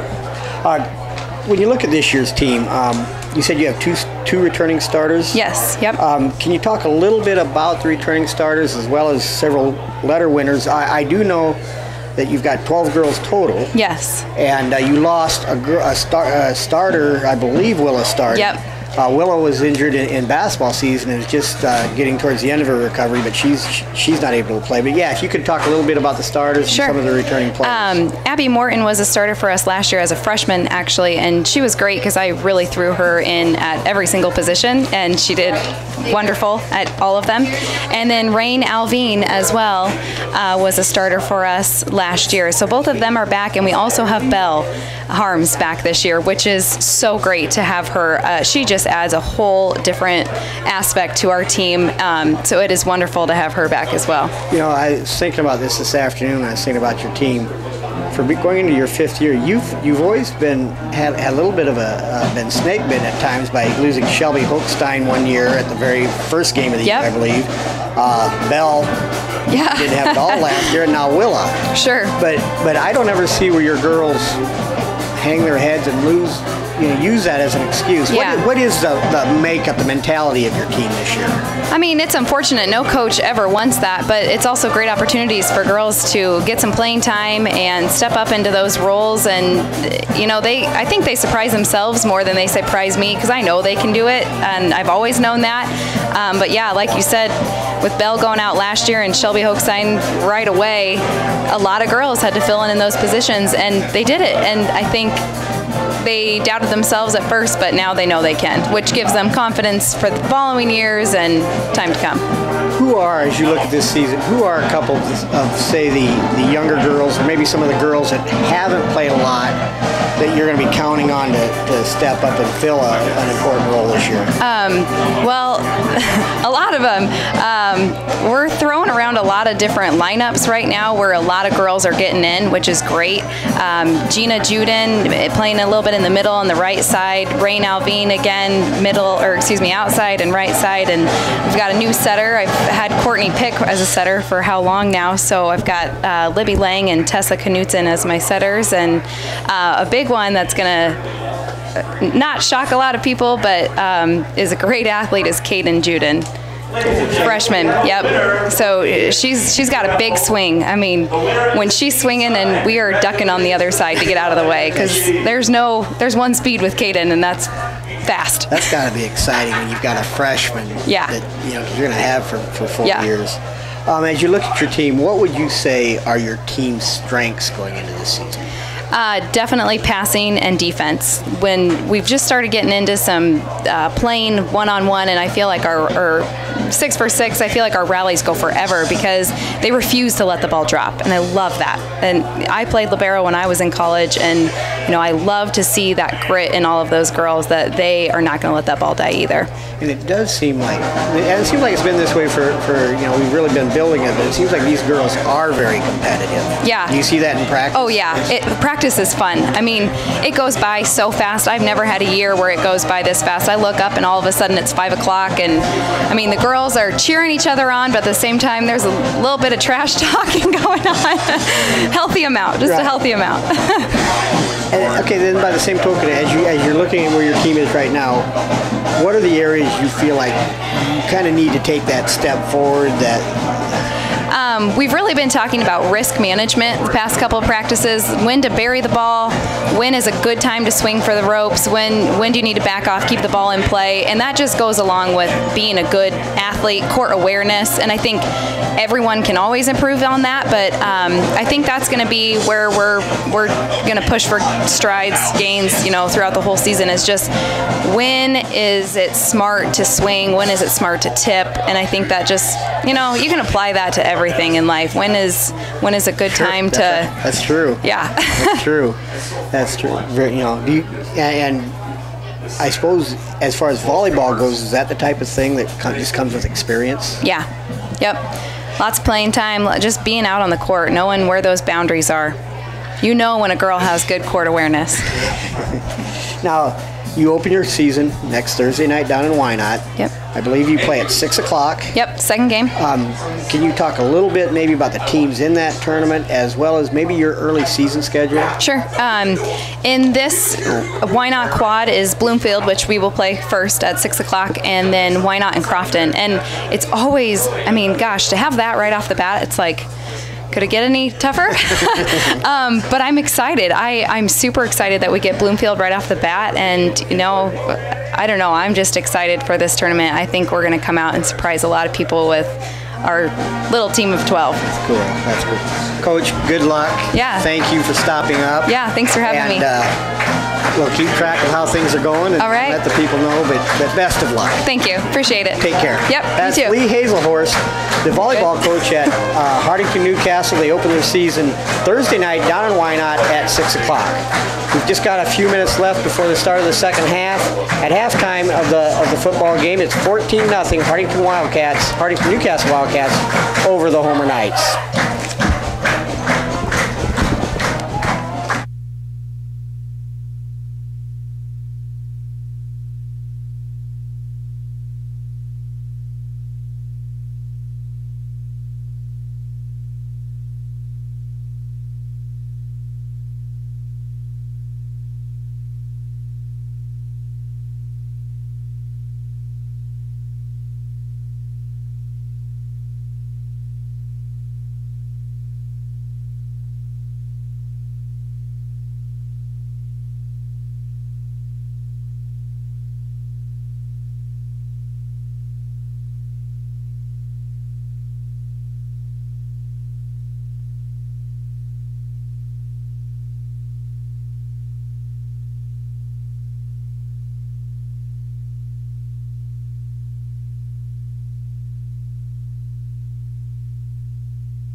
Give the guys at Hardington Feed and Chick a call for a competitive grain bin or to contract your corn for later delivery or for all your livestock feeding needs. Hardington Feed and Chick has been the leader in animal nutrition since 1955. Just call 402-254-7449. The Hardington Shopper, covering Northeast Nebraska for over 55 years, from Yankton to Laurel and from Osmond to Newcastle. The Hardington Shopper has you covered every week to every household. Good luck to all the area teams. Hartelco is your certified gig-capable technology leader in Northeast Nebraska. Whether it's phone, TV, broadband internet service, computer sales and repair, or home and business networking, Hartelco has the experts to help you with your technology needs. Just stop by our office at 103 West Center Street in Hardington or visit our sister store, Yankton Computers, at 1901 Broadway in Yankton. If you're thinking of buying or selling, Jane Seiler, Realtor with Don Peterson and Associates, welcomes you to come visit with her. Jane is here to help with the whole process to get you into that dream property. You'll find Jane at the Don Peterson and Associate office, downtown Hardington. For the right products and expert advice to get your projects done right, come to Cruzy True Value. In every department, you'll find terrific items that will help make each job go a little more smoothly. Cruzy True Value. Start right, start here. When it comes to all of your tax planning, tax preparation, bookkeeping, and payroll needs, Milbrow Saylor Bookkeeping and Tax Service is the place to go. They've been providing high-quality professional tax and bookkeeping services to the surrounding area for over 30 years. In addition to these services, Milbrow Saylor also offers an array of financial services. Stop in today at 106 West Main in Hardington to see what Milbrow Saylor has to offer. Call Northeast Grinding for custom hay and high moisture corn grinding. We have multiple grapple grinding units and an array of screen sizes with economical rates. Give Patrick a call for all your grinding needs at 402-640-6160. Take your bank with you wherever you go with mobile banking from Security Bank. Mobile banking offers you the ultimate in on-demand service, allowing you access to your account information right from your mobile phone. Pay your bills, pay back a friend, and now even deposit a check, all with just a tap of a finger. Now that's my kind of bank. Check us out online at mysecbank.com. Security Bank, member FDIC. Hartington Newcastle Public Schools is a state-accredited school that offers a variety of classes and distance learning courses and extracurricular activities, including fine arts, FFA, and other activities to promote leadership. This public service announcement is courtesy of Hartelco. See Northeast Ag Consulting for your agronomic needs. Soil sampling, Elbon forage rye, common rye, soil zone creation, variable rate planting, fertilizer prescriptions, crop insurance, and Pioneer seed. For more information, call 402-254-7483 or visit our website at northeastagconsulting.com. Local ag services for you.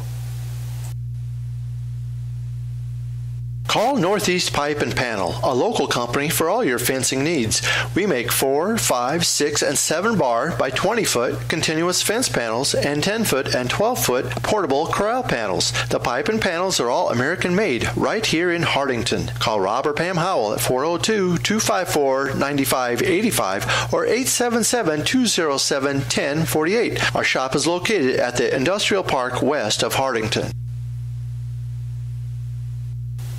Our 24-hour fitness center, REPS, challenges you to commit to be fit. Stop by and check out the fitness equipment and our complete array of weight machines. REPS is now offering fitness classes, dance, and gymnastics. Call 402-254-2474 or 402-920-1026 or visit us at www.reps-fitness.com. Top Crop is your local NK soybean and golden harvest corn dealer, also carrying a full selection of cover crops and offering custom seeding of small grains and grasses. Feel free to give Glenn Taney a call at 402-841-5599 or email at glenn@topcropinc.com. Town & Country Insurance is proud to announce the opening of our new Hartington location on September 5th. Our location is 104 West Center Street, and our phone number is 402-254-9770.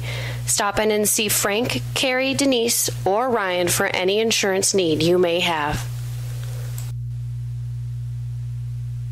Anderson & Anderson Insurance is eager to serve Hartington and the Northeast Nebraska area. With offices in Hartington, Laurel, and Allen, they are an independent, trusted choice insurance agency. If you're in the market for auto, home, business, farm, or crop insurance, give us a call at 1-888-POLICY-9. Anderson & Anderson Insurance, where your protection is their policy. When you need to borrow money, you need to see a friend. A friend at the Bank of Hartington. Our loan officers are local people. They listen to your needs and then tailor a loan to fit those needs with competitive rates and flexible terms. We've been your hometown bank since 1934. Where other banks have their branches, we have our roots. Member FDIC, Equal Housing Lender. The Dirt Man, Bob Hymas of Hartington, offers excavating, trenching, dozer, and skid loader work. As a licensed electrician, he can also help with all of your demolition and site prep when cleaning off any site. The Dirt Man of Hartington has rig, will dig. Good luck to all teams. Cedar Security Bank is your hometown friendly bank with locations in Fordyce, Wynot, and Hartington. We strive to meet all of your financial needs. After all, security is our middle name. For all of your insurance needs, contact Bonnie at Cedar Security Insurance for a free quote. Good luck to all area teams. Stop in at Faye's Furniture and Floor Covering for the best deals at any time of the year for all your furniture needs, plus decorating, carpet, tile, and wood laminates. Stop by today for your free estimate at Faye's Furniture and Floor Covering on North Broadway in downtown Hardington, or call 402-254-6347. Grosenberg Implement is servicing your growing needs with locations in Hardington, Bloomfield, and Wayne, Nebraska, and Winter, Phillip, and Pierre, South Dakota. Hardington Newcastle Public Schools is a nationally recognized school of character. The Character Counts education program at Hardington Public Schools stresses that all administrators, teachers, students, and staff treat each other fairly, support good sportsmanship, and do the right thing. This public service announcement is courtesy of Hartelco.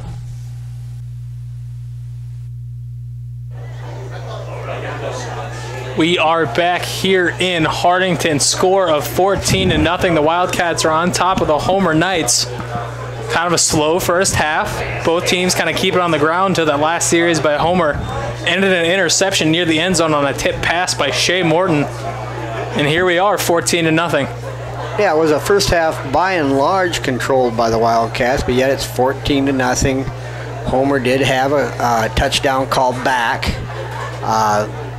You like where the Wildcats are at right now, but it's obviously 14-0. It's a long way from being over. Right, and the only things that are really working for the Knights on offense have been those deep passes, hands off to the big fullback, and then the quarterback scrambling out of the pocket. Otherwise, nothing really doing. Exactly. And also, before we get started in the second half, again, I'd like to thank Coach Lee Hazelhorst of the Hardington Newcastle volleyball team, who open their season next Thursday night down in Wynot in a little 4-team tournament. They'll play Bloomfield to start, and then hopefully they'll be playing the winner of the Wynot-Bloomfield game. And also we'd like to again extend congratulations to the Cedar Catholic Trojans, who this afternoon looked very good as they opened their season with, I believe, a 42-6 win over the Bancroft Rosalie Lions Decatur Wolverines. Just an all-around great game by the Trojans. Offense, defense, and special teams all looked fantastic for the young guys in red. We will have Ethan Cook and Lincoln McPhillips back to return for the Wildcats. Again, first possession, second half. If the Wildcats can take it down, score, they really start to take control of this ball game. Jacob Huerta back to kick for the Knights. The man with the big arm. We'll see how his leg looks here. This is his first kickoff of the half.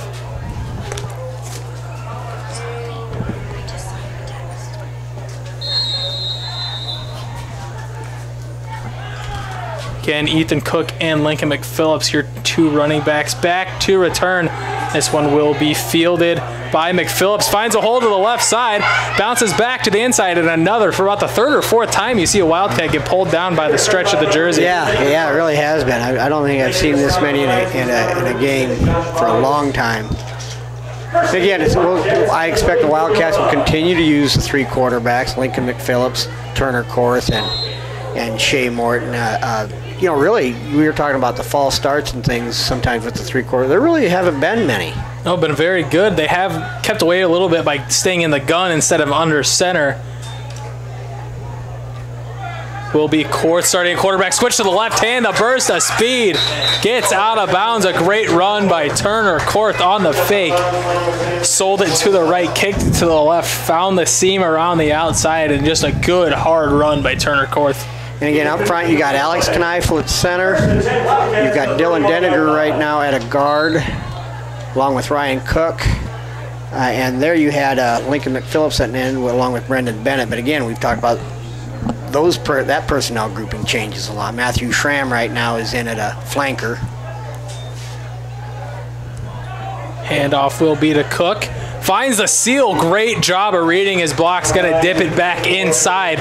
Gain of about 8.5 on the play. A great run by Ethan Cook right there. Yeah, like I said, I think with so many of these kids, and in particular Ethan, you're just going to see him get better and better as he gets more experience. He's got the size, he's got the speed, but he's still learning all the ins and outs of what he's running the plays. And just a great cut right there on the replay. That's going to be something to look out for. When Ethan Cook can get north and south and make one cut, he's going to be gone running through a tackle or not. Exactly. Right now, it appears the Homer Knights have a young man, number 10, Jacob Huort. It looks like he's probably cramping. Yep, is favoring the leg, and we will take a break as the game takes a break. It is 14-0, 11:20 still left in the third quarter. Contact Dave at Fellmeyer Electric. Just call 402-254-2434 for all of your plumbing and electrical needs from Fellmeyer Electric. The Hardington Economic Development Corporation has both undeveloped lots and developed lots for sale in the Hardington Industrial Park, with infrastructure including water, sewer, electrical, and 100 meg per second broadband internet available. Call 402-254-6357 for more information. This message courtesy of Hartelco. Falkers Brothers Garage of Hardington, located in Hardington's Industrial Park, has been specializing in automotive and heavy truck repair since 1994. Give your vehicles and equipment the care they deserve at Falkers Brothers Garage. The mission of Hardington Newcastle Public Schools is to develop students of character while empowering them to achieve personal success in an ever-changing world.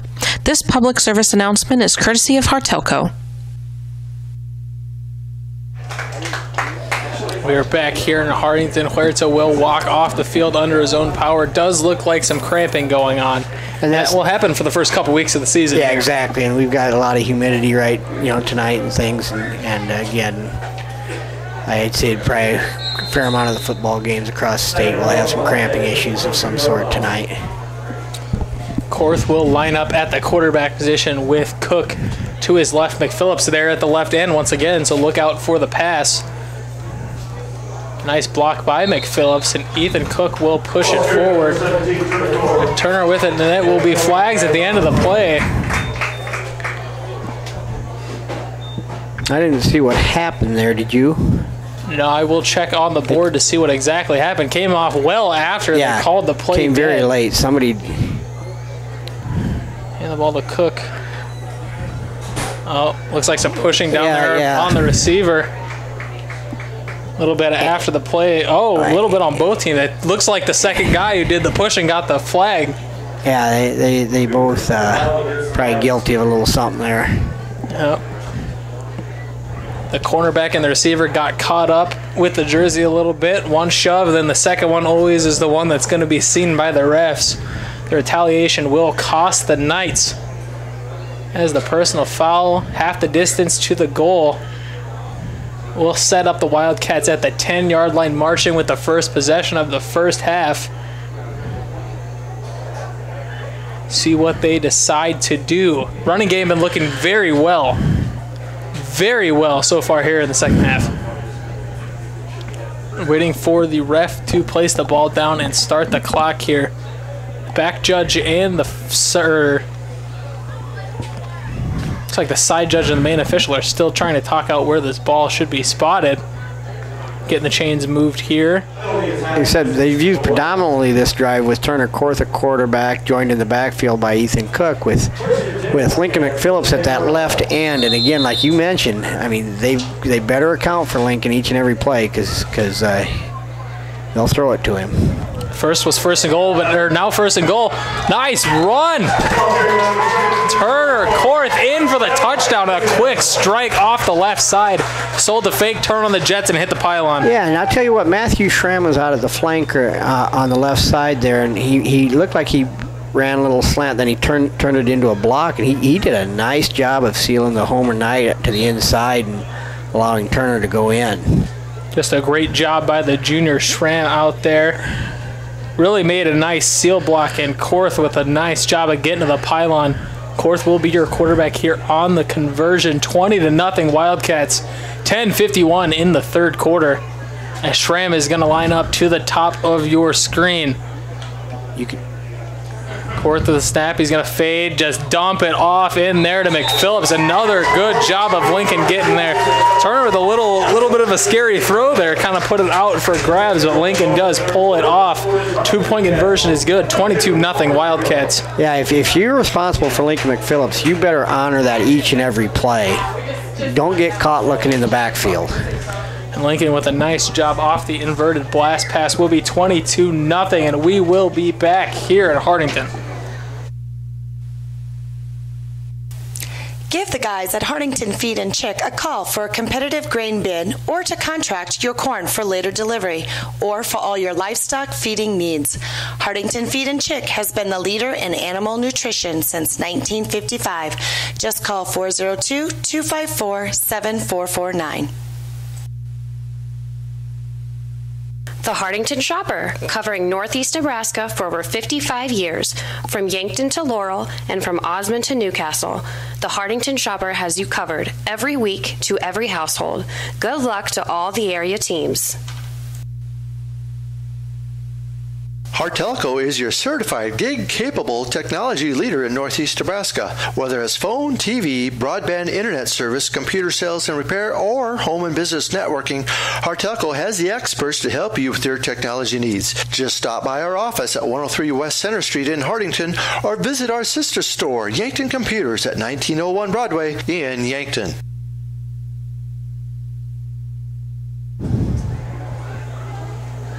Ryan Cook back to kick for the Wildcats after the nice touchdown run on the left side by Turner Korth on the quarterback keeper. 2-point conversion followed up by him on the pass to Lincoln McPhillips.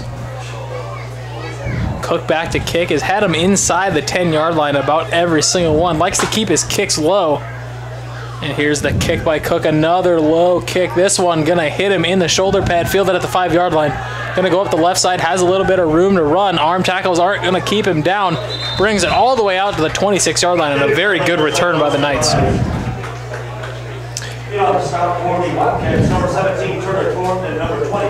Now we'll see what adjustments, if any, Homer's made. They have had some opportunities in the passing game a little bit, and they've had a little bit, with the fullback Schmidt, they've had a little bit of success here and there, but they haven't been able really to put anything together. They've got any kind of rhythm going. Seems like their shorter passes are helping them out a lot more than their deep ones, but they seem to like the deep ones a little bit more as they will line up in their wing set. Ball on the ground immediately. A botched play. Tried to hand it off, but stopped by the Wildcats. I've always been amazed so many times in the shotgun. So many of these quarterbacks they'll field low snaps, and so many times they're actually able to keep the integrity of the play intact. Not all the time, but it's almost like they're a shortstop at times. It almost seems like second nature to most quarterbacks now that they're hardly ever under center, as there will be a referee timeout. Looks like a helmet adjustment needs to be made in the huddle of the Homer Knights. As you're saying, we've seen quite a few times already today that there have been a nice save by the quarterback earlier in the Cedar Catholic game. One actually went for a 35-yard touchdown off of a botched snap. And that's a credit to the young kids and how they're coached in keeping their composure. After the helmet adjustment, referees will time the game back in. Homer with a heavy right set. Going to go with a heavy pitch to the weak side of the field, but will get stopped by the Wildcats. Another short gain. Looks like actually a short loss there, as it'll bring up 3rd and 9 for the Knights. The tackle was made initially by Ryan Cook, a 5'9", 170-pound senior. I'm not sure if he's really that big, but he's like a heat-seeking missile out there at the inside linebacker. He flies around. He's got a nose for the football and picks his spots when they need it. Number 60, Richard Remington, is going to check in the game for the first time for the Wildcats. 60 is Wyatt Jacobs. 66 is Richard Remington. Oh, I do have the numbers. No, it's early in the year for us too. Do you have one at the slot? Slot's going to come across. He will find the man deep on the spot pass. Big hit. 24, Caleb Colleen with a shot after the ball hit his hands. Great play by the defensive backing core on the Wildcats not to leave anybody open besides for the man that got the ball. Yeah, and Caleb's a young man that played a fair amount of defensive back last year.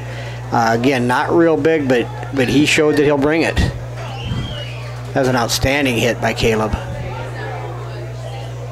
Back deep this time for the Wildcats will be Lincoln McPhillips. Wildcats will set up in a normal return formation, not going for the block this time. They still will send 3 as Brendan Bennett will get back there. Ball is stopped down there at the 35-yard line. Wildcats will take over. First and 10 Wildcats.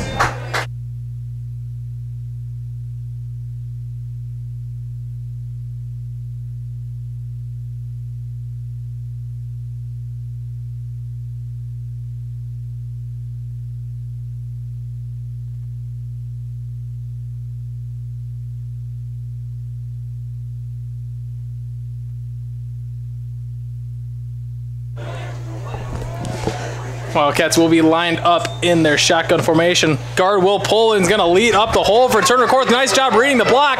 Going to dip it back outside, tiptoe the line, and tripped up at the 20. Nice job by Turner Korth going inside and outside on that play. Good job of reading his blockers. Yeah, would you say already in the second half that's about the third or fourth time we've seen that play or something real similar to it? It's like they've found something now. Really liking how they're switching up and having the opposite guard pull on that play, almost like a trap play, but he's actually getting it outside and pinning him back in. Great job and great athleticism for a guard to be able to do that. Yeah, and that's one thing, you talked earlier about, and you're exactly right. For a number of years now, Hartington Newcastle hasn't been real big, even in the lines, but they are athletic. They're quick. Ethan Cook right at the middle does run into a pile. He gets up there. The fake. I was even fooled on that one as Lincoln McPhillips will take it around the left side. Lost a couple yards on the play. Probably should have kept it like I thought he did. Now Lincoln's going to come on. It looks like he possibly could be cramping. But like you said, Trey, early in the year, it's not all that uncommon. Yeah, that's what it looks like with Lincoln, is a cramp. As Turner Korth will go in at quarterback after a quick rest from him. And pump Lincoln full of some fluids and try to get him back out there. Schramm will be your receiver to the bottom side of the screen. Korth and Cook in the backfield. Korth, a great fake, going to go right up the middle. We'll bring up 3rd and about 8 on the play. And early the Wildcats were having kind of a hard time getting some things established, but Turner's been going 5 to 10 yards, even a little bit more a shot right now. They've got something going with the quarterback run game. He's been doing a really good job of even bouncing off tacklers if they do meet him at the line. Nice hard running by Turner Korth as they will line up in the same formation. Schramm will be on the top side this time as Korth is going to run the option. Didn't quite make the DN bite there, but still got the pitch out and then swinging tackle. Another one by the jersey right there. But will actually be in favor of the Wildcats as he's thrown about 3 yards deeper into the play. Again, let's give credit up front right now to the ends: Matthew Schramm, Caleb Colleen, interior linemen Brendan Bennett, Alex Kneifel, Ryan Cook have really kind of taken control. And you said something in the first half, Trey, that I wonder if we're not starting to see now, where some of the bigger players for Homer might be wearing down a little bit because it's not super warm, but it is sticky out there. It's humid. We are seeing hands on their hips trying to catch their breath a little bit after chasing down these Wildcat backs. As Korth is going to hand off to Cook, he bobbled the handoff a little bit but did keep it. It's going to be a nice run of 4 yards. And like you said, a great job by the end so far. Very undersized compared to the defensive ends of Homer, but a good job of them getting low and keeping the blocks down. And you can see, it just seems like the holes are starting to get a little bigger, a little longer. As we now see on the sideline, Lincoln McPhillips is up, but Shea Morton will check into the game at quarterback. And so far on the plays when Morton has come in, he's been trying to hit it deep. Won't have much room to do that here, but 12 yards will be in a shotgun veer with a man to his right, man to his left. Looks like a false start on the Wildcats. We'll see which side it's on, and it will be a false start. Morton did a good job of not really showing what the play was going to be. but it will now be 2nd and 13 for the Cats. Coach Ulrich, as the offensive coordinator, really does give the defense a lot of different looks, personnel groupings, a lot of different things for the defense to think about. Morton and Korth both came to the sidelines to get the plays, so we'll have to see who's actually at quarterback when they come out from the snap here. Looks like Morton will be the set-up quarterback with the veer on both sides. So with a full line, gonna keep it. A nice pass, has a wide open Turner. Korth on the side. A fantastic fake by the sophomore cornerback and a rocket to the left side. Connects with his cousin for the touchdown. 22-0 Wildcats. Yeah, he was open. And again, that's a play that's been set up with the running game. Little play action, and like you said, he's wide open. Great fake and a nice way of stepping into his throw. There is the sophomore. Yeah. He will come out for the 2-point conversion. And again, the confidence that helps. But again, nice play. Ethan Cook, the play action to Ethan Cook, and he got hit pretty good. Yeah, Ethan sold it very well, as they will come out in the same formation for the 2-point conversion. See if they do hand it off here, as there will be 2 pullers there and a little bit of a botched play, and Morton will go down in the backfield. Looks like they had it set up, but the 2 guys on the left side didn't hold their blocks long enough for the pullers to get there, as the Wildcats will be stopped from the 2-point conversion, but not from the touchdown. 28-0. Third quarter, 5:52 left here in Hartington. If you're thinking of buying or selling, Jane Seiler, Realtor with Don Peterson and Associates, welcomes you to come visit with her. Jane is here to help with the whole process to get you into that dream property. You'll find Jane at the Don Peterson and Associate office, downtown Hartington. For the right products and expert advice to get your projects done right, come to Cruzy True Value. In every department, you'll find terrific items that will help make each job go a little more smoothly. Cruzy True Value. Start right, start here. When it comes to all of your tax planning, tax preparation, bookkeeping, and payroll needs, Milbrow Saylor Bookkeeping and Tax Service is the place to go. They've been providing high-quality professional tax and bookkeeping services to the surrounding area for over 30 years. In addition to these services, Milbrow Saylor also offers an array of financial services. Stop in today at 106 West Main in Hartington to see what Milbrow Saylor has to offer. Ryan Cook back to kick for the Wildcats, so they will stay in the huddle until the clock will start on the play clock. Cook there once again, a kickoff for the Wildcats. We'll see where he puts this one. Everyone is landed about at the 7-yard line, no matter if it has been returned or not. Another good kick. This one's going to be returned at about the 2. Going to hand off the foot there. The ball's going to be bobbled in the back. Nice job by Bennett to get him. Hits his own lineman. He's going to somehow squirt out. Bennett's going to stay with the play, and he's going to get to the 11-yard line. A nice job of being patient back there by Homer, but Wildcats need to finish that tackle.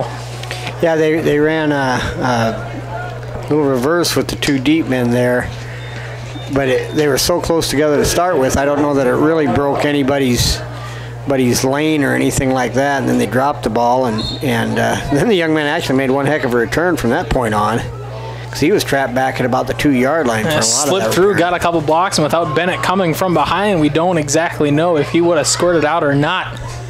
And here we go. It will be 1st and 10 at the 12-yard line, and from now on, Brendan will be known as just Bennett, so I don't get him mixed up anymore.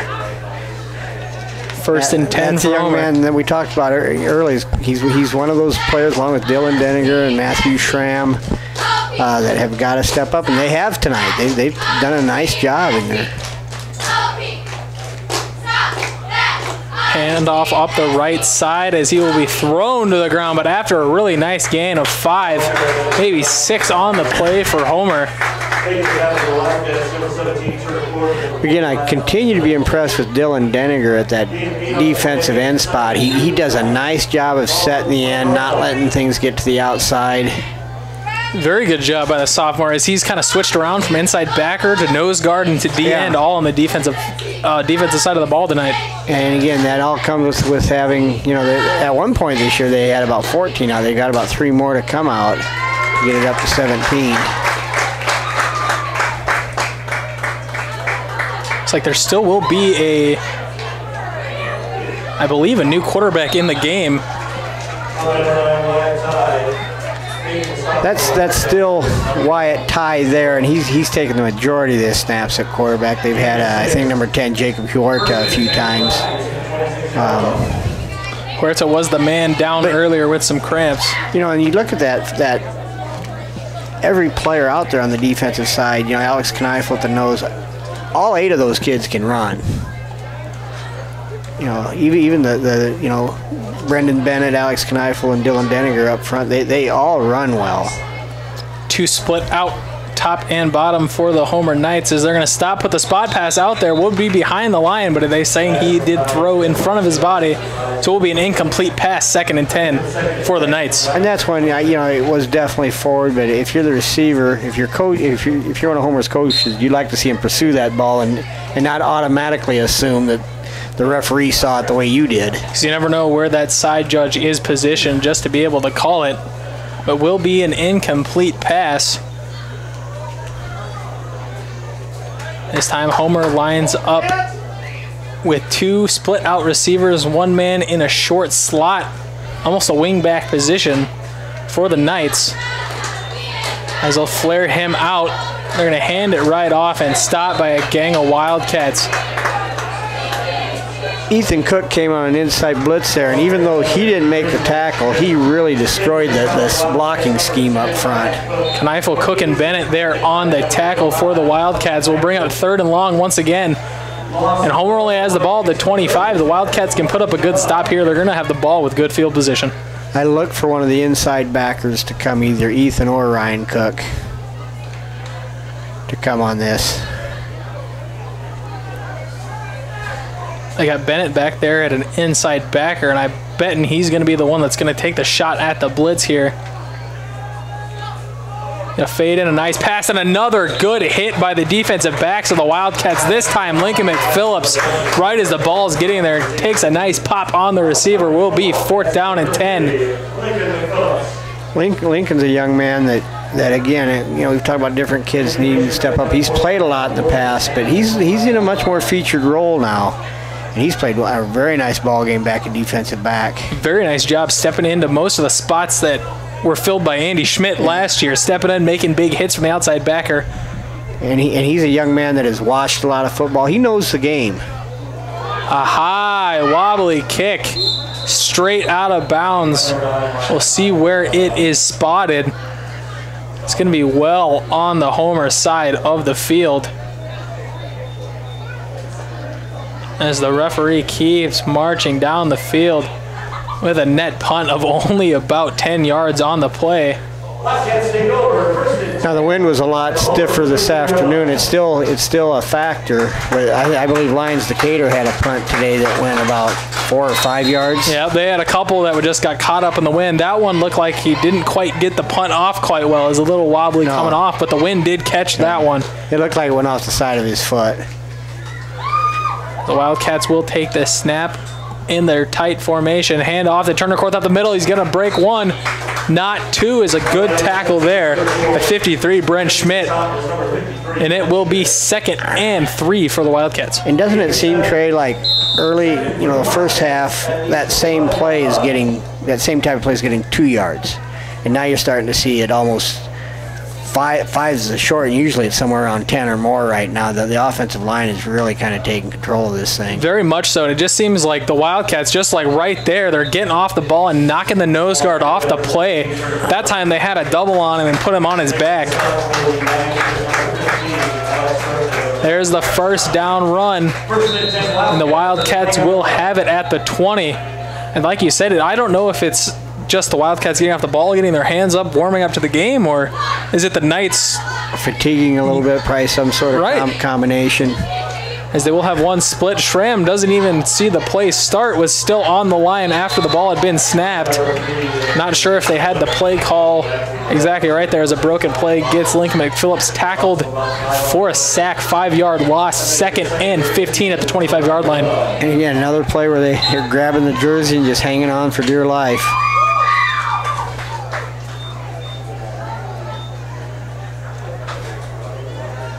This is the set, that double tight end with a flanker, with one back with the quarterback has really treated the Wildcats nice here in the second half, and here it is again.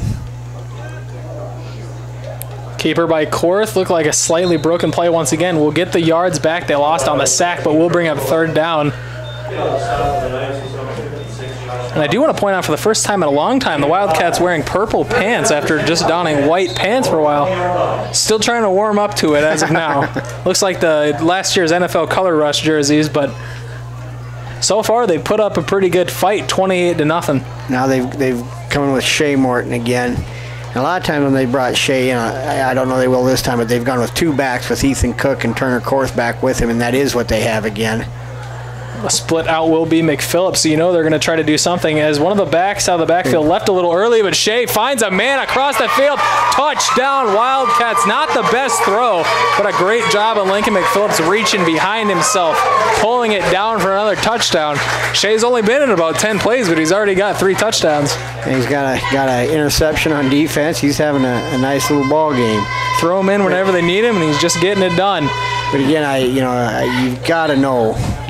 Whoever's playing Lincoln McPhillips has got to have eye discipline and stay with him. And Lincoln was wide open on that play, cut right across. Looks like the Homer Knight defense just a little deflated as of right now. Well, you've got those 2 backs back there, and they're giving you all kinds of grief with Ethan Cook and Turner Korth, but whoever's responsible for Lincoln has got to stay with him. Morton stays in. We'll get the pitch. Kind of a late hit there, as it's going to be picked up by Ethan Cook. He's trying to reverse field. Not going to do anything. Shea got the pitch off, but took a shot. Interrupted it, but it will be 34-0 at the past few 2-point conversions. Not successful for the Wildcats. 1:15 left in the 3rd quarter here in Hartington. Call Northeast Grinding for custom hay and high moisture corn grinding. We have multiple grapple grinding units and an array of screen sizes with economical rates. Give Patrick a call for all your grinding needs at 402-640-6160. Take your bank with you wherever you go with mobile banking from Security Bank. Mobile banking offers you the ultimate in on-demand service, allowing you access to your account information right from your mobile phone. Pay your bills, pay back a friend, and now even deposit a check, all with just a tap of a finger. Now that's my kind of bank. Check us out online at mysecbank.com. Security Bank, member FDIC. Hartington Newcastle Public Schools is a state-accredited school that offers a variety of classes and distance learning courses and extracurricular activities, including fine arts, FFA, and other activities to promote leadership. This public service announcement is courtesy of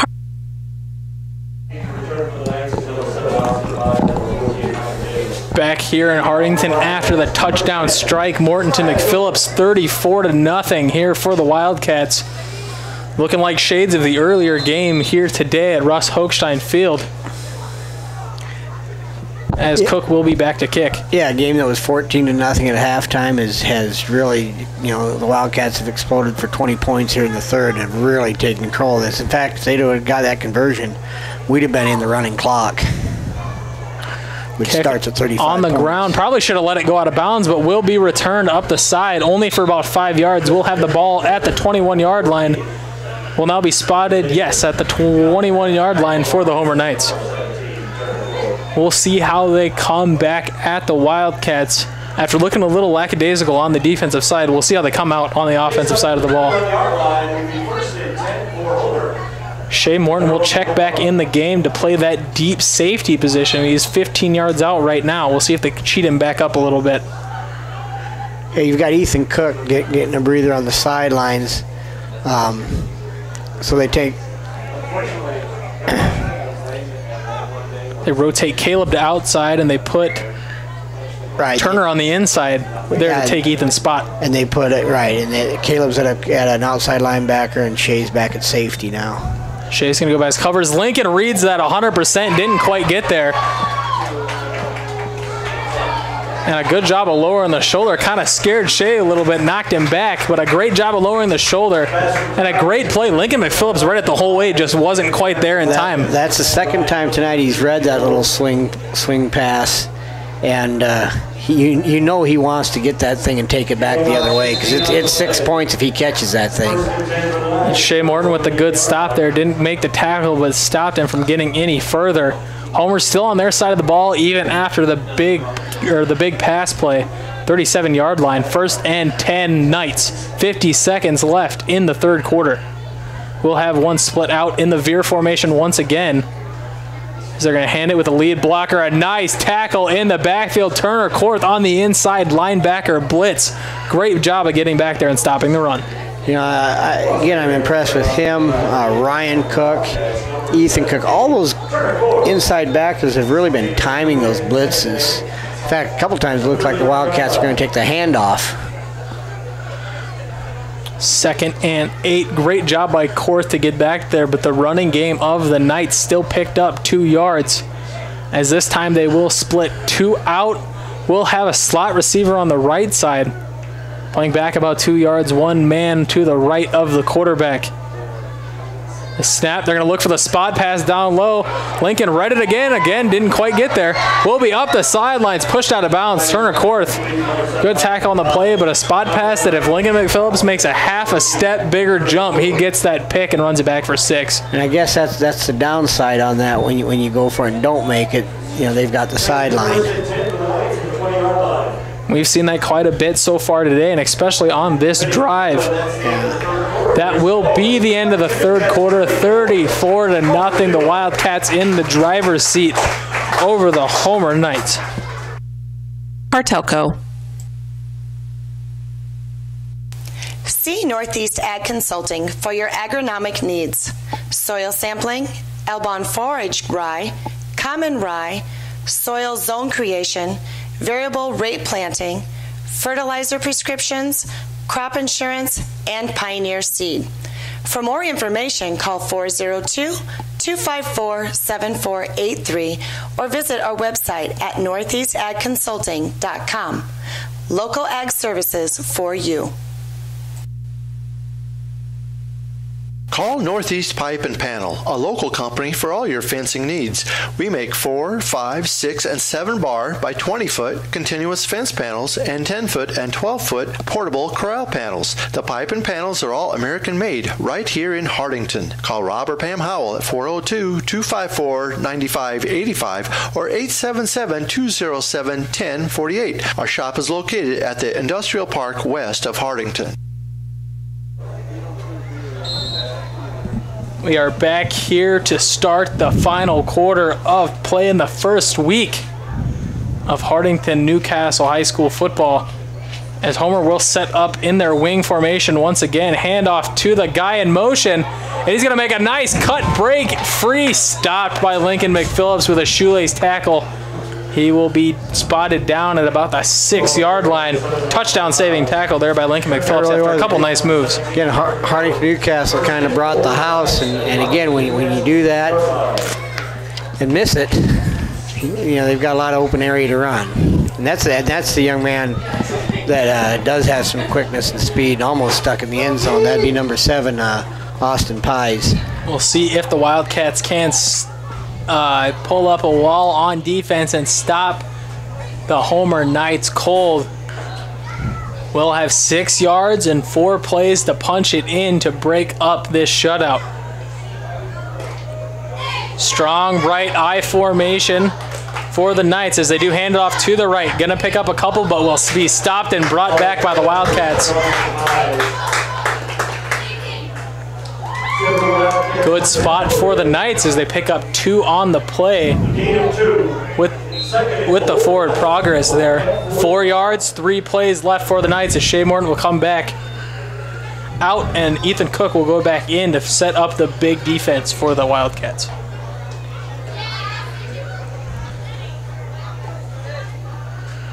Might need to look here to see if they do send it inside backer, as Bennett will go back to end. Ethan Cook will assume his position back in at inside linebacker. Toss out to the right side, right there with the stop. Good play by the Wildcats. And a fantastic play. Looked like, I believe it was Turner Korth. Yep, the 17, Turner Korth on the tackle. Good job of stopping him in the open field and driving him back. That was a textbook tackle. He delivered a good hit, and he wrapped up. Nice pad level. Just an all-around really good play by Turner. Turner now back there calling his shot, making sure everybody knows what they're doing, calling out who's getting the ball. Wildcats looking for a stop. 2 more plays to conserve this shutout thus far. Homer trying to be the bearer of bad news, knocking on the door. I formation, quarterback will drop back. Flush out of the pocket, but a man is back there. Cook and stopped. What a sack by the Wildcats. Another big play by Korth. Stopped in the backfield by number 10, right? Yeah, you had Ethan Cook chase him out of the backfield, and Turner was there, and Ryan Cook, who's just like I said, he's listed at 5'9", 170, and he maybe is, but he's just all over the field. He knows what is it they say down in Nebraska, John Perrell, all gas, no brakes. All gas, no brakes. That's right. Kind of the way Ryan Cook plays. They're coming out here looking for the stop. 4th down and 6. One more play. Homer lined up in their close slot formation. Timeout, Wildcats. Gonna talk it over to try to figure out what Homer's gonna throw at them. 9 minutes, 46 seconds left here in the 4th quarter. Wildcats lead the Knights 34-0. Our 24-hour fitness center, REPS, challenges you to commit to be fit. Stop by and check out the fitness equipment and our complete array of weight machines. REPS is now offering fitness classes, dance, and gymnastics. Call 402-254-2474 or 402-920-1026 or visit us at www.reps-fitness.com.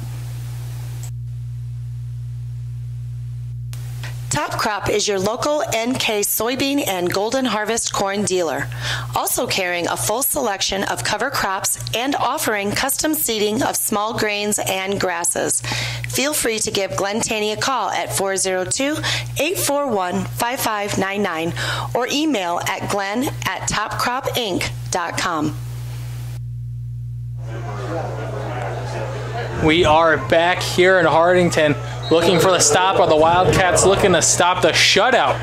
Are the Knights on offense? Will line up in their close slot, flare them out, balls on the ground. Looking to scramble, ball up in the back of the end zone, way too high for his receiver. Wildcats hold.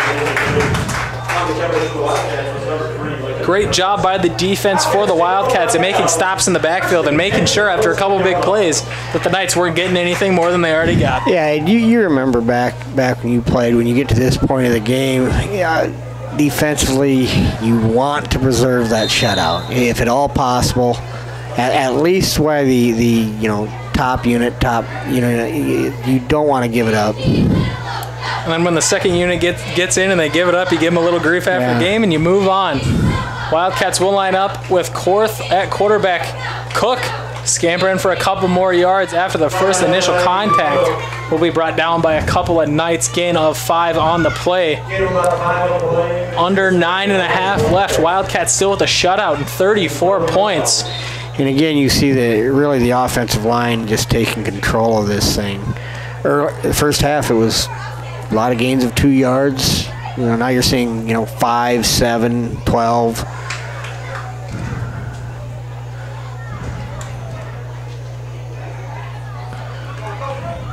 Be the quarterback keeper on the play. Gets about 3, gonna bring him about a 3rd and 2 on the play for the Wildcats. And Trey, one of the things I've been impressed with the Wildcat offense is they haven't scored on a lot of explosive plays. So they've had to drive the ball, and it's hard to put together 10, 12 plays without making a mistake that kills the drive. And they've done a nice job of really their consistency play to play. And it shows the endurance and the conditioning that the Wildcats go through both in the summer and during fall camp to get these guys ready to play. Coach Kleen's always done a really good job of running during practice. And it always makes sense because the Wildcats normally play their best in the fourth quarter when everybody else is tired. The Wildcats make them pay. As it will be 4th and 2 for the Wildcats at their own 17-yard line. As Schramm will come out, Colleen will be checked into the game. We'll see what the Wildcats do here. I wouldn't be surprised if they go for it the way they've been imposing their will on the other team as of late. And Homer would love nothing more than to hold them and stick one in the end zone. Showing blitz, a timeout again will be used by the Wildcats. They will only have one left. 7:44 here in the fourth quarter.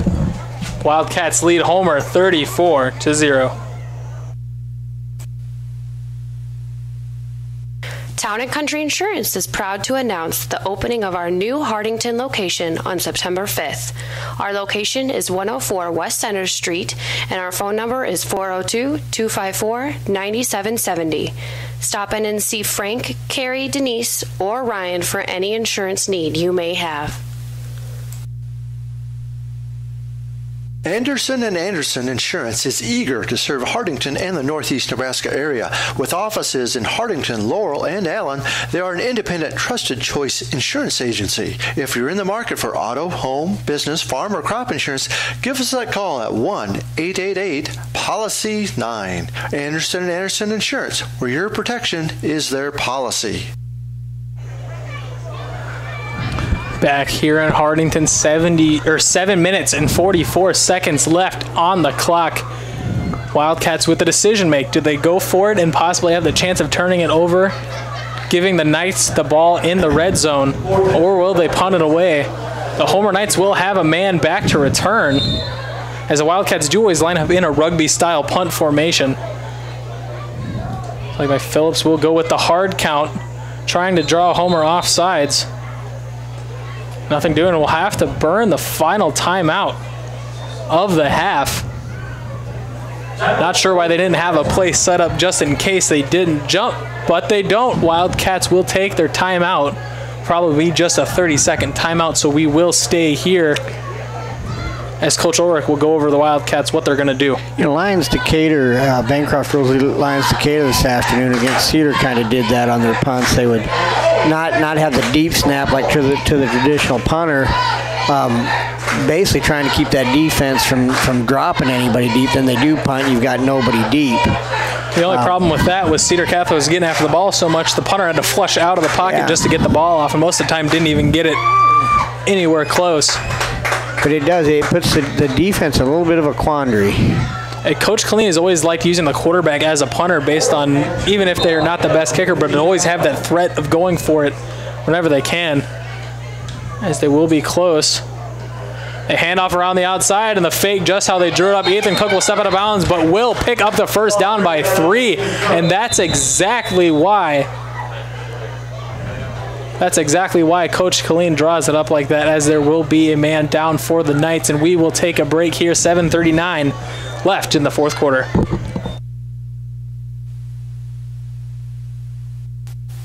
When you need to borrow money, you need to see a friend at the Bank of Hardington. Our loan officers are local people. They listen to your needs and then tailor a loan to fit those needs with competitive rates and flexible terms. We've been your hometown bank since 1934. Where other banks have their branches, we have our roots. Member FDIC, Equal Housing Lender. The Dirt Man, Bob Hymas of Hardington, offers excavating, trenching, dozer, and skid loader work. As a licensed electrician, he can also help with all of your demolition and site prep when cleaning off any site. The Dirt Man of Hardington has rig, will dig. Good luck to all teams. Cedar Security Bank is your hometown friendly bank with locations in Fordyce, Wynot, and Hardington. We strive to meet all of your financial needs. After all, security is our middle name.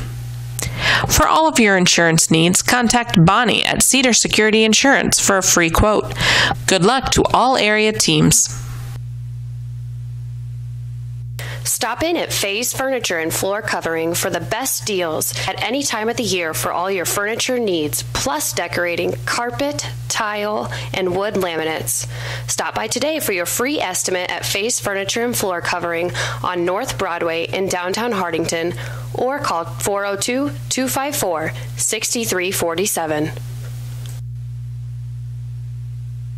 Grosenberg Implement is servicing your growing needs with locations in Hardington, Bloomfield, and Wayne, Nebraska, and Winter, Phillip, and Pierce, South Dakota. Hardington Newcastle Public Schools is a nationally recognized school of character. The Character Counts education program at Hardington Public Schools stresses that all administrators, teachers, students, and staff treat each other fairly, support good sportsmanship, and do the right thing. Back in here in Hardington after the 4th down fake punt conversion.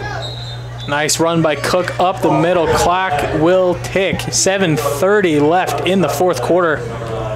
Wildcats are up on the Homer Knights 34-0 on the back of a great running attack and a couple nice throws by the Wildcats. You know, we were talking about that 4th and 2 where the Wildcats, the Knights were in that quandary whether to send a guy, they send a guy deep. Well, then you're only playing defense with 7 players. You know, and Hardington saw that, Hardington Newcastle saw that, and then they elected to run the ball. Did a great job of getting to the corner. Ethan Cook picked up that first down. As the Wildcats will line up, Caleb Colleen will be your split-out receiver off the ball, so the tight end will be eligible on a pass play. Great job of blocking downfield by Brendan Bennett right there.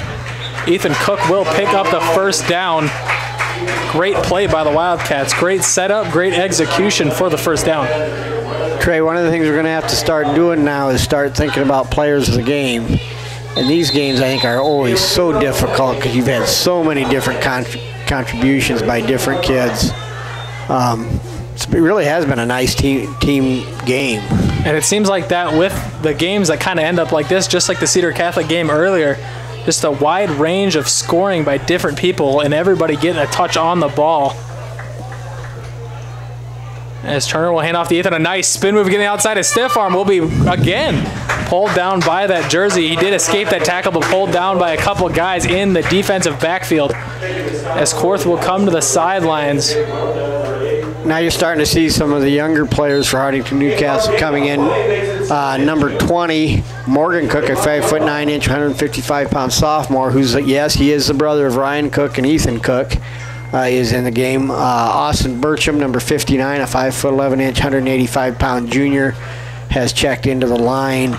And so you're starting to see some substitutions on the sides of the Wildcats. Cole Steffensen, the 5'7", 120-pound freshman, will be in for the Wildcats as well. As Morton in at quarterback will hand to Steffensen. Will be brought down. Loss of 2 on the play.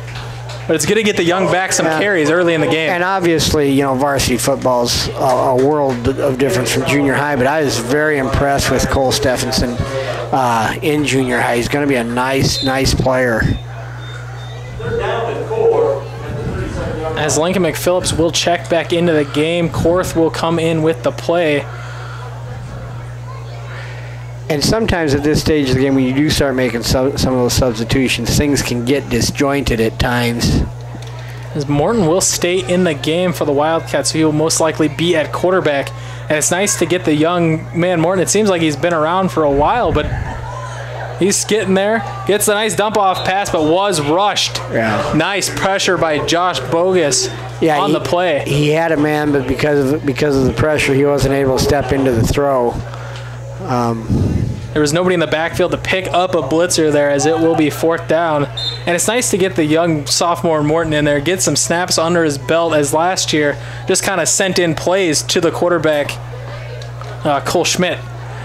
As Turner Korth will be back in at quarterback. Caleb Colleen will be your split out to the top. Good blocking downfield as Cook will get a couple yards. That will stop the clock at 4 minutes and 44 seconds. Will be a change of possession. Homer will take over the ball at the 36-yard line of the Knights. Defensively, again, checking in will be number 60, Wyatt Jacobs.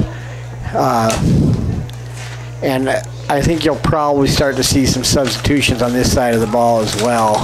Lincoln McPhillips will also get a breather as Shea Morton moves to the outside linebacker position.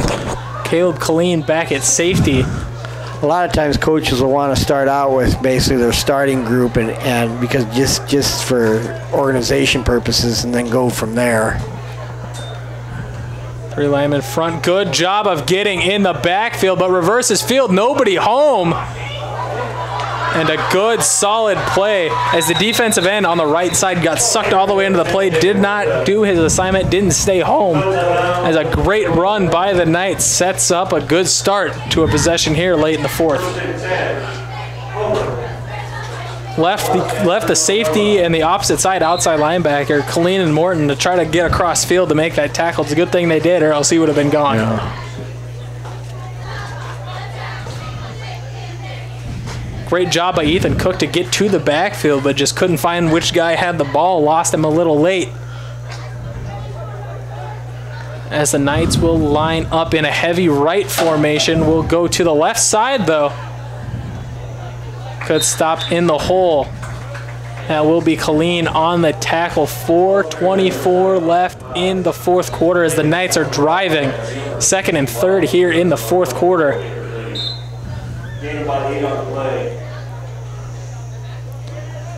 Waiting to see what the Knights do here. Not in any hurry to get the play in. Just trying to make sure they have the right play to try to get a touchdown here and break up the shutout by the Wildcats.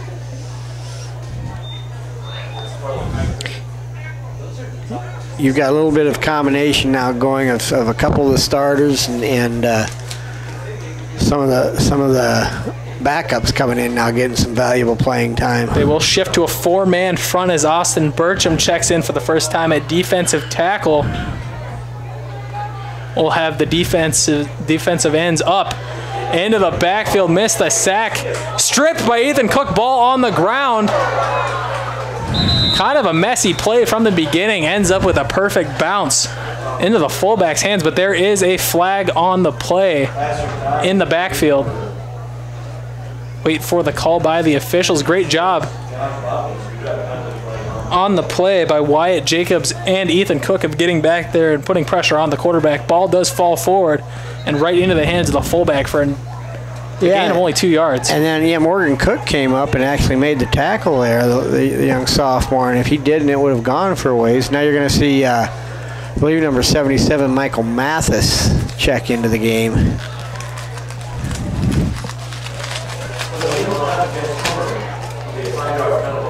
Five-yard penalty from the original spot. It will be second down and about 13 here for the Homer Knights on what looked like just a fantastic break. Just a mental mistake there brings the Knights all the way back for a long second down. As the Knights will spread out, probably looking for a pass play as they have one top, one bottom, and one in the wing offset on the left side.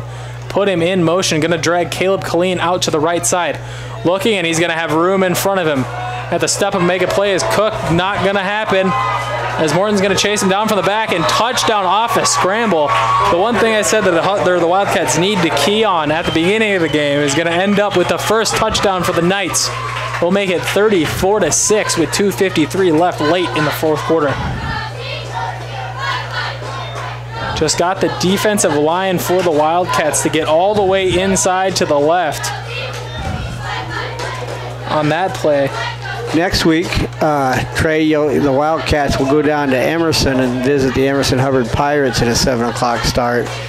And again, I think that's got a chance to be an interesting game because I think Emerson's feeling they've got a chance to do some things this year a little bit.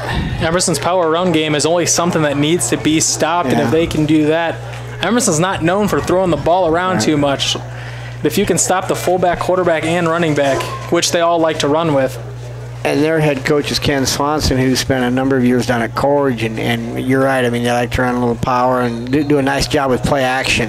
As the extra point field goal is good. Really good kick there by Jacob Huerta will make it 34-7. 2:53 left in the game. Wildcats will receive the football back when we return.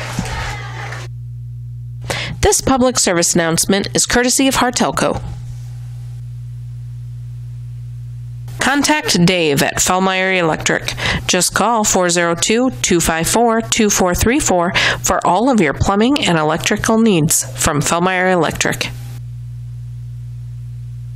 The Hardington Economic Development Corporation has both undeveloped lots and developed lots for sale in the Hardington Industrial Park, with infrastructure including water, sewer, electrical, and 100 meg per second broadband internet available. Call 402-254-6357 for more information. This message courtesy of Hartelco. Falkers Brothers Garage of Hardington, located in Hardington's Industrial Park, has been specializing in automotive and heavy truck repair since 1994. Give your vehicles and equipment the care they deserve at Falkers Brothers Garage.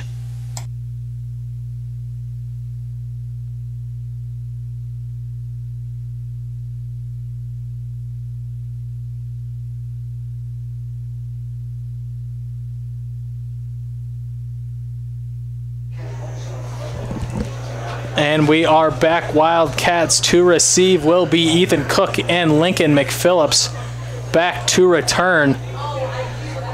We'll see what Homer decides to do, if they're going to try an onside or not. Hans team will not be put out for the Wildcats, as Bennett, Deniger on the right side here, which would be the side that the kicker might go to. On the ice, number 24, Felix Collins. Back deep for Wildcats, number 3, Lincoln McPhillips, and number 9, Ethan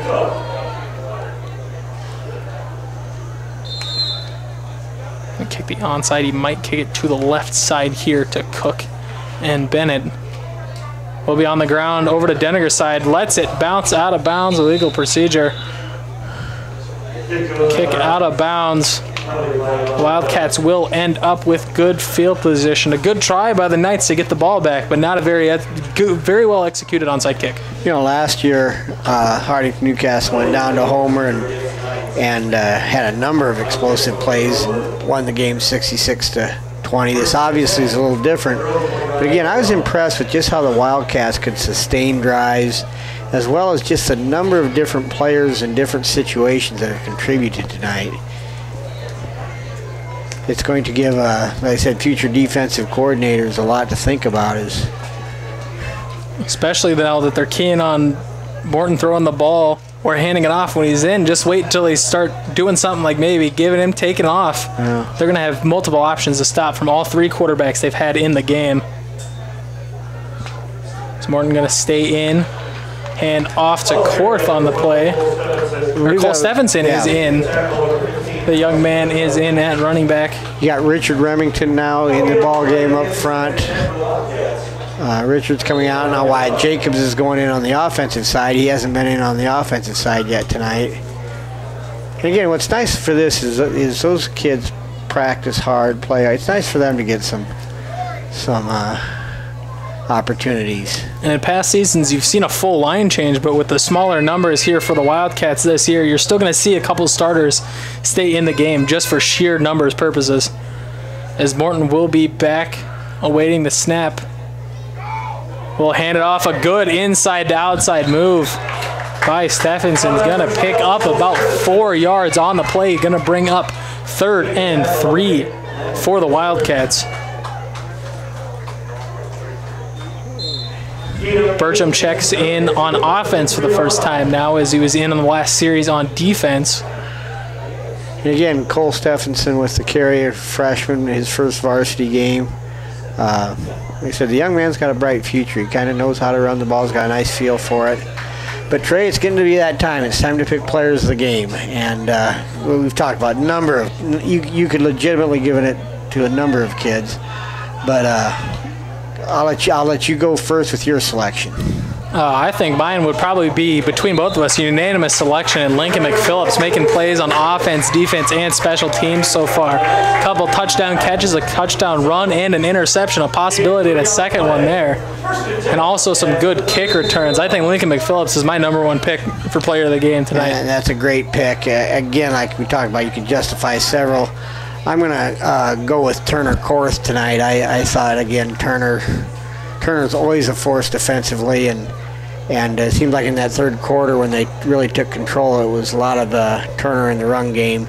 But again, like we talked about, Matthew Schramm made some nice blocks on the runs and different things. But I'm going to go with Turner Korth. So our 2 players of the game tonight are Lincoln McPhillips and Cole Stephenson breaks a big run.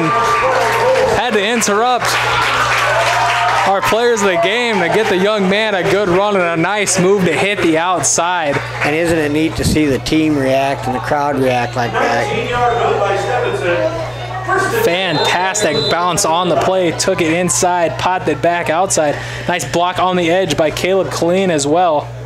Ran all the way to the left side and popped immediately out to the right. Great run by Stephenson on that play. I'm not sure this game could be too far off what the coaches would love if they could have scripted it. They're winning decisively, a lot of contributions. Looks like we should get out of the game healthy. Stephenson breaks another one left to right. He's going to head towards the pylon but gets tripped up, tries to slow down, let a man run past him, but will get tackled at the 10-yard line. Clock going to be at 13 seconds. Clock will stop for a moment as they move the chains. Wildcats will not trying to run up the score, but as long as Stephenson keeps making these big runs, you might as well feed the young man. As the Wildcats look like they will hold off on trying to go for a final play. We'll get 2-1, and that will be the game, 34-7. A nice game here by the Hartington Newcastle Wildcats. Our player of the games, once again, will be #3, Lincoln McPhillips, and #17, Turner Korth. And a nice win on week 1 here for the Wildcats. It really was. Like I said, I don't think if you're the Hartington coaches, you could have scripted it too much better. Really played a fairly clean game. Not a whole lot of penalties.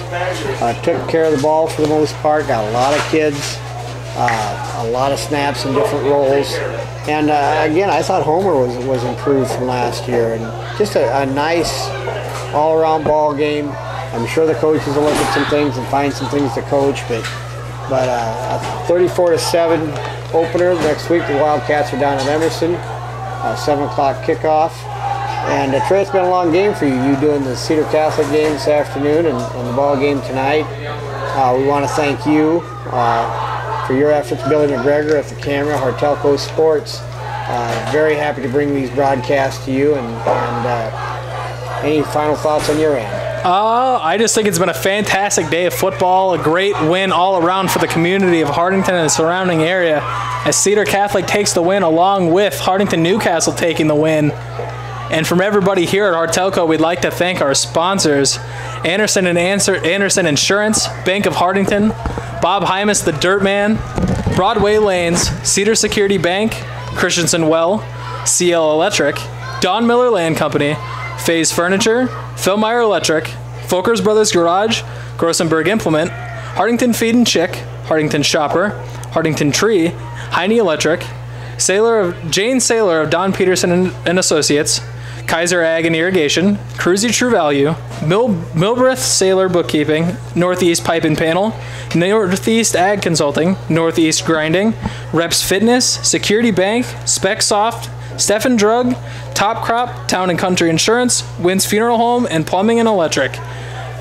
And from everybody here in the booth with Ken Kneifel, Billy McGregor, this has been Trey Morton. This is the final, 34-7.